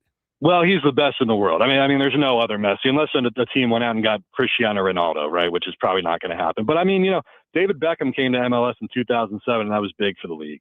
And it ushered in an era where we were bringing in guys like Thierry Henry, Zlatan Ibrahimovic. Both of those dudes played in MLS. You see them on the broadcast tonight. Mm-hmm. So we've had our wave of kind of older veteran guys, but now it's just a matter of putting it all together. Academies, we have those now, signing foreign superstars, being able to pay them, convince them that they can live over here and have a good life with their families without being accosted on the street, like sell them on the American dream and all that kind of stuff. So we've got ways we can go about it. It's just a matter of putting it all together, You would almost feel, Kevin Kinkead's our guest from Crossing Broad, you would almost feel like some of the stuff, how fanatical they are in Europe, that it would be less fanatical to just come here and play.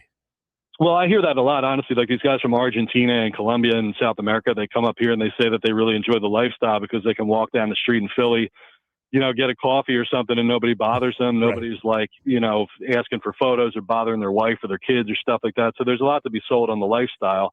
But at the same time, how many people are signing up to go play in Chester? Honestly, so there's challenges. So you like think that as well. for that particular for the Union, the physical location of the stadium is a problem for that particular team? I've heard that a lot from a ton of people. Okay. I think they've got a great campus there now. I've been to a game before there. I thought it was real, but I never even thought of it like from a player's perspective. But as a fan to go to a game, I think they've done a really good job around that bridge. I think so too. But look, you ask like a superstar in Europe, do you want to come over here and you want to play in Miami, LA, New York, or Philly, which plays in Chester? What are they going to say? Yeah. So that's not me slagging off Chester. It just is what it is. That's what other people say. No, that's definitely a fair point. Yeah. And it's that's something that you're going to have to deal with. And they've got an ownership in Philadelphia who wants to build from within and promote through the academy, not spend a lot of money, and they want to prove to people that they can win without spending a lot of money. And I'm like sitting here banging my head against the wall saying, you got a good team. All you got to do is put like 10 to 12 million more dollars into signing some of the best players here, and you could win the whole damn thing. So, you need a little bit of ambition. You need to change your rules up a little bit. You need to collectively come together and say, I think we're ready to take the leap. So I'm watching the game all weekend long. My girlfriend, she's into it. She's watching all these games. I'm not sure that she's going to say, hey, let's watch an MLS game. But my question for you would be, I don't know how much you're watching with people who aren't soccer fans or just casuals, like, oh, Kevin, I'm giving this a shot. Do you think it's like like last night's game is great. The intensity's great. The atmosphere is great. But if you're watching the game and you're seeing the red card, you're like, what the heck is that? You're kidding me? That's like the play itself sometimes is perplexing still, right? Or am I wrong about that? Yeah. But listen, here's the thing, Mike. I think there's this assumption that soccer fans like the rules and think the rules are great. We don't like that either. Okay. We don't like the flopping. We don't like the bad cards. We don't really like penalty kicks. It's like, we're all going to watch the Sixers, right? When it gets to the playoffs. But I like the hand checking era better than the everything is a foul era, foul grifting with Trae Young, even Patrick Mahomes, embellishing contact on the sideline and, looking for a late flag or something. So I think in every sport you got, people are going to grumble about things, I think it creates this kind of problem though, where some, American fans say, well, we could change this or change that. And then the people overseas complain and they're like, well, the Yanks want to change all this stuff. And I'm like, well, you tell me you don't want to change that, So I think that's the misnomer that we like all the embellishing and rolling and flopping and gamesmanship. Now, and stuff. We hate that as much as you guys do. Correct me if I'm wrong. The U.S. did not make the World Cup the last time around, right? They made the 2022, but they didn't qualify for 18. Okay. So in the time from 2022 to now, has the sport in your mind grown at all? Like Absolutely. Yeah. Absolutely. Yeah. We've got these youth academies over here, Mike, that are sending players to Europe. The sport is big over here, but it doesn't it's never going to be football. Well, because one of the things, this is like, but hang on. Let me tell you this. Like, if I told you conservative, if I just picked a percentage, if I told you that 10% of people in this country like soccer, would you think that's accurate? Oh, I'd probably say more than that, but yes. Okay, but it's just a low number, right? But how much is 10% of the United States? 35 million people. Yeah. So it doesn't have to be number one to be big, I think is the point. Well, I guess because of the way we think of a lot of things, Kevin, is related to television. But that's even weird now because being on television isn't the be-all, end-all anymore. But I know they're on Apple, but that was criticized. And getting a television deal, it's almost like different today than it was. So I don't even know that you can use that as but like, every other sport is on, they have their network or their network partner that they're that on. Was a gamble. Yeah, that was a gamble by MLS to say, look, if we go behind the paywall and we take this money from Apple and we, give up on like the 55-year-old guy from South Jersey who might watch the Union if they're on PHL 17, how many subscribers can we get to watch Lionel Messi from Argentina? Yeah. And that was a gamble that they took, and they went double paywall, and some of it worked, some of it didn't. But I think that hurt us here in the Philly region because people like my dad would sit there and watch the game if it was on, but he's not going to find the game behind Apple TV paywall. Mm-hmm. So I think that kind of shot that hurt some markets more than others, and ours was one of those that were hurt. Well, because you wonder now on the backs of this, is there a TV network that says, you know what, we will try to take that chance? And although that deal's like 10 years, right? I guess they're 5 years into it, but they can't get games that, like, if Fox say, hey, we'll get you on, we'll play you on Saturday nights here. Would that be something based on this? Yeah, and maybe, but like the Premier League, like a lot of those games are behind paywall. Like they put them on Peacock and then they show a couple games maybe on NBC or USA or something like that. I think there's just a larger shift there, Mike, where everything's just looking at paywall and subscription service. That's why it's just like it's such a weird dynamic about that question. Is 5 to 10 years ago that would be a legitimate question. Be like, well, if you're not on TV, you're completely irrelevant. But now everybody's, even though they're all on television, a lot of them are going behind the paywall because that's the way they're going. And the MLS went there first. Yeah, well, that was their whole thought. They wanted to like kind of be ahead of the curve with that and take a risk and try it. And like to a point, it worked out. But like I said, I just think you alienated some of those casuals who were going to sit there and watch a game if it was on, but they weren't going to go pay the extra $14 a month to go find it. They do show the occasional game on network TV, like on a Saturday night, or like a game of the week or something like that, but then everything else goes behind the paywall. And even with the Phillies, I don't even know what's going to happen with NBC Sports Philadelphia. They may be on some hybrid kind of thing soon where, we're already trying to figure out what channel they're on half the time now, So I think that's not just a soccer thing. That's happening everywhere, but MLS wanted to be one of the first to try it because they didn't think they were going to get the big TV deal, Kevin Kinkead, by the way, a lot of people texted in and joined to hear. They said my guest knows a lot about soccer. That's good to hear because I don't. Oh, thank you. You said you'd be disappointed if they lost tonight, though. With or without Balogun? You know what my dream scenario is, and they'll never do this, but I would leave Balogun on the bench. And I would send a huge middle finger to all the complainers in Europe and be like, all right, you want fair play? We're not going to play this guy. They're going to go out there motivated with Ricardo Pepi or somebody else playing striker instead, and they're going to beat Belgium without him. Because honest to God, I'm not saying this because I'm mad about the red card or because I'm some Yank or something like that. I think they're good enough to beat Belgium without Balogun. I believe that 100%. It's not like a sports talk radio hot take. I think they can do it, but Balogun's a great player. So, it's like a catch-22. You put him out there, everybody thinks that we're corrupt and that the president went and forced FIFA's hand. And if you don't put him out there, you're like, well, what are we doing not playing one of our best players? But I just don't – respect to Belgium. They got some players, but I don't think they're the Belgium team of 12 years ago that beat the Americans at the World Cup in 2014. And I don't think we're the American team of 2014 either. USA, by the way, plus 155 right now. I should lay a couple bucks down on that, it sounds like. Well, I think you have to on home turf. Belgium's got two really dangerous guys on the flanks in Jeremy Doku and Leandro Trossard. I think if you can squeeze them and deny them the ball and play your high press and win the ball back and take risks, I think they can beat this. Belgium needed an 89th minute goal just to tie it up against Senegal. Yeah, the other day. And Senegal is not some world beater. So, I think if the United States team that shows up against Bosnia, Australia, and Paraguay shows up tonight, I think they win. All right. Well, it's been entertaining. By the way, I'm rooting for Mo Salah, Egypt, man. That's my guy. There you go. His jersey's everywhere in Egypt. That 10 jersey is all over the place in Egypt. The winner tonight will play Spain on the 10th, which is on Friday. So there you go. We would have a fun Friday show. Kevin Kinkead's been our guest from Crossing Broad, and he was kind enough to, break it down for me right here on the Sports Bash. Thanks, man. Anytime. Just let me know, all right? Good to catch up with you. A fine mountaineer, Kevin Kinkead, joined me on the Sports Bash Live. And good reaction on the text board. I love when people give you a little feedback. Say, hey, we really enjoyed hearing what that guy had to say, because we do not talk a lot of soccer all that much. George, to Summers Point, appreciate you texting in. And I see a lot of the people jumping on board, giving us some insight and some feedback on having Kevin on the show. Yeah, I was thinking about this morning. I said, who can I get to talk about this whole game and situation and just soccer in general? Because I've often asked, what is the ceiling for that sport in this country? I thought it was a good conversation with Kevin Kinkead from Crossing Broad. When we come back, it is today's Phillies Fastballs. The Phillies lose 15-1 to the Royals. That's next. Phillies Fastball on the way. 97.3 ESPN.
All right, 531, Sports Bash Live, 97.3 ESPN. Tough one for the Phils today. Ugly one. 1 run. That's all they could muster up. On the flip side, they gave up 16 runs. It was a brutal day for Christopher Sanchez. And we talked about it on 15 runs. We talked about it on Phillies Fastball last week. Christopher Sanchez splits on the road are a little eye-opening. And today, it was a ugly day. Now, it was an ugly error from Trey Turner as well. Let's get into Phillies Fastball, brought to you by Ventnor Social, the place to go to watch every Phillies game, 20 big screen TVs, Ventnor Social. And don't forget to check us out there July 25th with a chance to win a road trip to Baltimore to Camden Yards to see the Phillies play the Orioles this summer. All right. Well, I don't know what was worse, the Phillies offense or the pitching today, boys, but it was an ugly, ugly game right from the start. I mean, they get a run, and then Christopher Sanchez, Oscar, he just didn't have it. And at what point do you look at these road splits and say, hey, you throw him game 1 on the road in a playoff series, that's not a guarantee. Yeah, his control today was not ideal in the beginning of the game, but Trey Turner, I mean, he absolutely killed him. 2 double plays. He missed 2 double plays, one of them just throwing the ball away. I mean, MLB needs to go back and look at this because to me, some of those runs are not earned, in my opinion. If he gets that double play, I mean, we leave the inning winning 1-0, and suddenly everything comes down. They hit a 3-run homer, and we are down 6-1, and I mean, the rest is history. I mean, he allowed 3 home runs. I mean, it was not a really good outing by him. No, Geoff, and, you talk about him at the top of that rotation, and I keep thinking about it. I talked about this last week. You're matched up with the Cubs right now in a playoff series. If you're a wild card team, you're probably going to play the Cubs. Those 2 teams, they got 3 left-handed starters. Now, if you're at home, that's one thing, but if you have to go to Wrigley Field and play them, and it's Sanchez against Imanaga or Steele or one of those lefties, that's not a great matchup for you. No, it's not, and I think that's a big concerning thing right now with this team, right? I said last night on Phillies Weekly, I think they're going to end up being the 3 or 4 seed. I think this is just a blip in the radar. It was just a bad game. These games happen. What I'm concerned about is, again, the starters do not go deep in games. This is a collective whole. And this is one of the guys you think is going to go deep in the game. Now, he is due for a conquer, right? He's Christopher Sanchez. These guys don't pitch perfect. I don't bowl perfect. Golfers don't hit the ball perfect. It is what it is. By the way, Oscar, I looked at MLB scoring changes today, who is an official scorekeeper. He explained why a good throw would have ended the inning, but this is not an assumed out error because of the out at second base. This is where you don't assume a double play. I think it gets very complicated, but at the end of the day, Christopher Sanchez was not good. He was not good today. He was not good, but I agree with you. He should have been bailed out. I mean, 20 pitches versus leaving the inning with 30-plus pitches in the second inning. I mean, when the guy hit a home run, I mean, he had 42 pitches with him. I mean, but he didn't have it. He didn't have it today. And look, that happens in baseball. I mean, it's going to be interesting what decisions they make, who's going to start. I know he was looking forward to it. Who's going to start the All-Star game is a big deal for him. It makes it much more interesting right now. Who would you start right now? I don't know. It depends on Mr. Roski. I do believe that Mr. Roski deserves it. Yeah. If he's available based on whenever he's going to pitch, Mr. Roski deserves to to open the All-Star game. Well, I thought the best story would have been Wheeler, but he didn't even make the team. I mean, that was ridiculous. That was ridiculous, Mike. Oscar and I went on a tangent about this one last night. I get it. You have to have one guy from every team. So I'm sorry. Look, the numbers are not there. Logan Webb, Luis Arraez is a second baseman. He made the team. Logan Webb is in there, and he's not even close. I mean, the difference in numbers between Logan Webb and Wheeler, it's. I mean, I'll give you the numbers. Just give me 1 second so I can find you the numbers here because Two Giants made the All-Star team this year. 2 Giants made the All-Star team and they're terrible. That should not happen. Yeah. I mean, I'll give it to Luis Arraez. I don't have a problem with Luis Arraez, but when you look at, Wheeler is 8-1. He should be 9-1 if Mattingly would have not taken him out. But 8-1, 2.36 ERA in 8 innings. Logan Webb is 5-6. 5-6 versus 8-1 with a 366. He has 1.3 more runs than Wheeler. Give me a break, guys. Yeah. I feel like they are punishing Wheeler because he did not pitch in April. He really made one start. I feel like they're like I was reading the Athletics list of all starts. I mean, exactly. if anything, the story it's in Philadelphia. This guy had this unbelievable surgery. It's an unbelievable story for baseball to say, look at this redemption that his career could have ended. You have him. If anything, you want that guy starting your game, not making the team. He's a star, right? Everybody knows who he is. And he's the best pitcher in baseball the last 5 years based on WAR and whatever you want to look at it. So the bottom line, to me, he's the biggest snub in all of baseball. It is ridiculous that MLB, the only reason he did not, in my opinion, that he did not make the All-Star game is because the Phillies already had 5, the Dodgers had 5, and they didn't want to have anybody having any more than 5 in that game. And that's a reason why he didn't make it the first round. I'm sure a few pitchers are not going to pitch, and he's probably going to make it. But it is ridiculous that he was not nominated. Don't you remember a couple years ago when the Phillies had 8 and they deserved to have 8 and everybody complained? They're like, why do they have 8? Well, they have 8 because they're 30 games over 500 in July.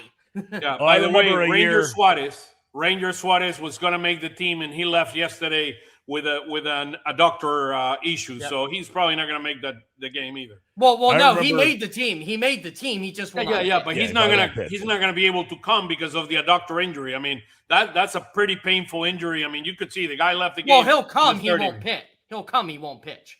They come. Well, I remember a couple of years ago where the Royals had almost the entire starting lineup because they were voted in, too. Yeah, they were stuffing the box there to get in. I do want to mention, guys, and get your thoughts on this. We're talking about Christopher Sanchez on the road. Because the Phillies host the All-Star game, they are on the road from here on out. They go to Cincinnati, and they face a lefty tomorrow. Then they got to face Chase Burns.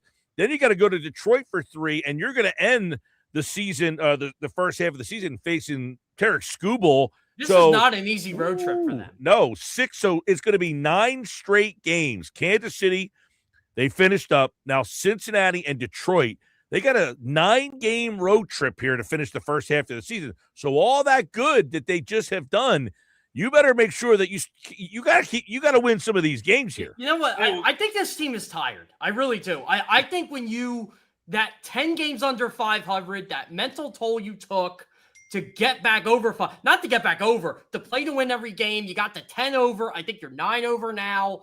It's rough. They need the All-Star break. They need a break in the worst way. But I agree with you. They have to keep this momentum going at least for another week. No doubt about it, guys. I think you're right, Geoff, that the team was so buried. They came all the way back. And now they've kind of hit that plateau a little bit here, and they got to about 2.5, and they just can't get past that. And it looks like they have hit a little bit of a wall. Now, maybe they turn things around over these next 6. But it's the old NASCAR analogy, right? Oh, you catch them, but can you pass them? Yeah, exactly. Yeah, you've been tailing them for a while here. You just can't get past them, and it feels like my biggest worry right now is, I mean, look at Nola. Nola went 7 innings, allowing 3 runs. And we lose that game, yes. Yeah, it can't happen. Well, the week that was, you look back, I feel like after a lot of these games, Oscar and Geoff, that I'm saying, man, they need more bullpen help.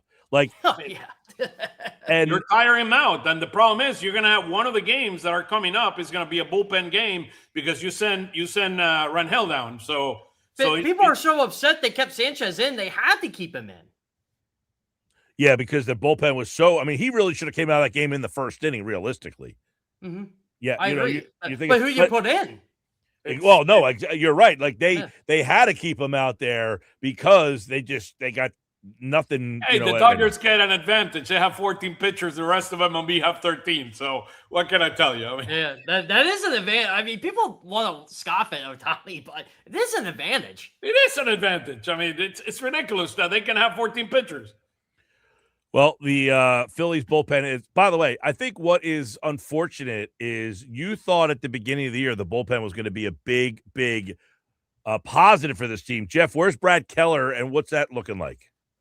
I wasn't too encouraged with what I saw on Saturday in Lehigh. And look, I'll just re-amplify the words of a player that is unnamed. But you guys take rehab appearances too seriously. So, but yeah, I wasn't encouraged by what I saw. Oh, I think he's going to get more time, but man, this team needs Brett Keller back. Yeah. Well, the first night apparently he didn't throw very well. The second night he looked a lot better. He's available. I mean, yeah, he did look better. And look, look, Lutrevine, I think he's going to be going down. They pitched today, gave up 2 runs. I think that's going to be Keller's spot eventually. Garrett Stubbs did an admirable job of getting through an inning today. The sad part, Oscar, was in the 6th, I said, how many innings does Stubbs have in his arm today? Because they at about that point, you were thinking about, could they get a position player going? You're not allowed. You're not allowed. Someone joked to me, they should put him in for 5 innings. And I You're said, not allowed. Why not? He can They're only down pitch 1 9-1. inning. He can only pitch 1 inning. That's it. I mean, so it's like, look, unless I think we should find a way. Stubbs should become an official pitcher so we can have a 14th pitcher in the so he can pitch more than 1 inning. I don't understand why they have 3 catchers. Also, guys, one of my takeaways from this game, and I'm going to tweet this until they get somebody, they need a left-handed reliever in the worst way. Low leverage situation, and Tanner Banks and Kyle Backus can't get outs. Come on. 4 hits Well, by Backus I think, Geoff, the Tanner Banks decline this year from last year is a big storyline. It is a big he storyline. was so reliable last year. You weren't putting him in like 8th inning high leverage situations, but just about every other situation, he was up for the task. He did the dirty work, right? He was kind of like the Johnny Wilson of this team last year. I'm doing my Eagles reference here, but like he's like the blocking guy. He's going to be the Johnny Munt this year of the Eagles. Like he did all the dirty work for them last year. And when we looked at this bullpen, we're like, okay, Orion Kerkering, Brad Keller, Johan Duran, Jose Alvarado, Tanner Banks. Well, guess what, guys? 3 of the 5 have not been good, so you got problems. And that is not on Dave Dombrowski. That is on the players. You know the other thing, Trey Turner's defense it is becoming a major issue for the Phillies. Although his offense is coming around. Today, by the way? Yeah, but I mean his defense, I mean, absolutely. I'm telling you, we should have left the first inning with a score 1-0 Phillies, and we ended up the inning going 6-1 Royals. You know what my big takeaway is right now with this team? I actually think there's some talk that Harper could go back to the outfield if they get a first baseman. So you're feeling that it's more legitimate than maybe you felt 3 weeks ago. Yeah, I think there's some leverage to it. If they could get some, I think it's cheaper to get a first baseman than an outfielder. So maybe that's the play. I mean, look at the defense, huh? He's one of the worst defensive first basemen in baseball this year. I mean, is it that part of the reason? I mean, that you want to move him and become less maybe of a that's why liability? Trey Turner's so bad. You know, you never know. It could be a combination of things.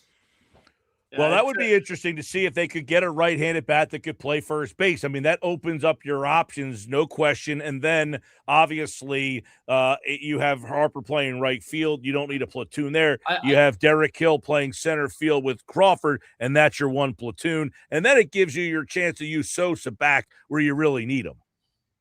Yeah, I think they need Sosa back in the infield. I mean, it's nice he can play left for them, and he's taking one for the team here. But this team, I think Bryce Harper going back to the outfield solves so many problems if they're able to do it.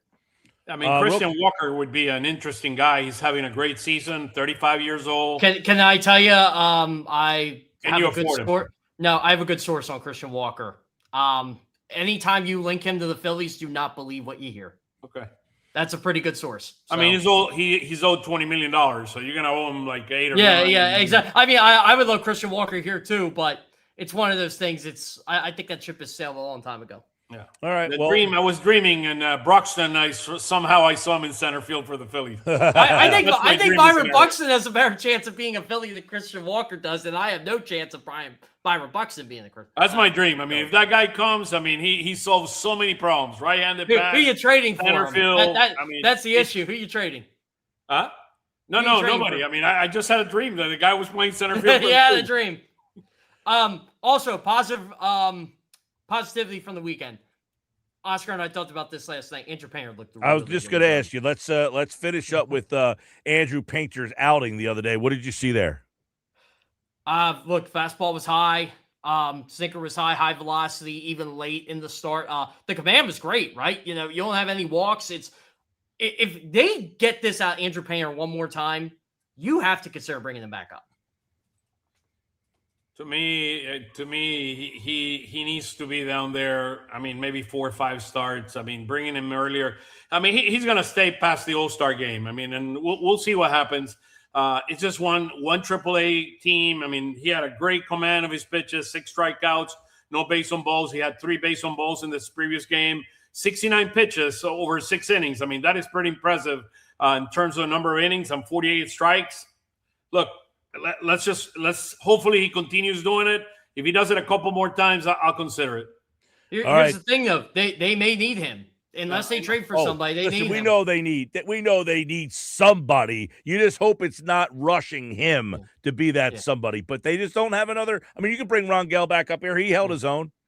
By the way, they brought today Tyreek Skubal coming to the Phillies. Come on, guys, on to win. I'm not dealing with that. You know what I'd rather see the Phillies do, honestly? Bring up Alex McFarland, trade for a left-hander, maybe trade for a start or trade for a bat. That's what I would do. I bet they. I'm glad you brought up him, Geoff, because I wanted to ask you about McFarland. And is he a legitimate possibility to help this team out? Yeah. Look, I keep hearing he's on the trade block. I think that's why he's still in AA, because they want to keep him down there and not move him up, and then he struggles. Keep him with that AA baseball. But you're throwing 102 and you're throwing 8 pitches over 100 miles per, and trust me, this is a legit 102. They don't alter that thing in Reading. No, he looks good. He looks good. Alex McFarland is a really good pitcher, and I think he can really help this team. I just don't want them trading a guy like that. Again, this is what I hate, when you say you don't have a farm system, but then when they do have players in the farm system, you're getting rid of them. Yeah. All right, boys. Well, 15-1. Tough one today, obviously. They'll go to Cincinnati. We're on to Cincinnati. Wheeler. Bill Belichick won. Wheels up. All right. Phillies Fastball is back tomorrow with Geoff and Oscar right here on the Sports Bash Live on 97.3 ESPN. All right, guys. See ya. Make it easy, guys. All right, there you go. There is today's Phillies Fastball segment here on the Sports Bash Live on 97.3 ESPN. We will wrap up the show coming up next.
All right, that'll do it for us here on the Sports Bash. As always, want to thank Cross County Connection for bringing you the 5 o'clock hour with 6 new South Jersey Connect shuttles providing fare-free transportation across southern New Jersey to connect to your job, college courses, doctor's visits, any shopping exposés you want to go out on, government services, or NJ Transit hubs, all at no cost to riders.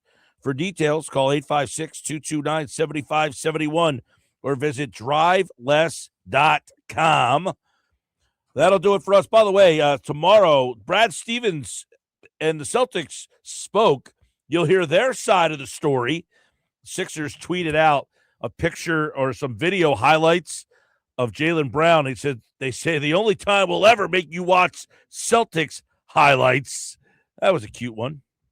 Best of the Sports Bash coming up next.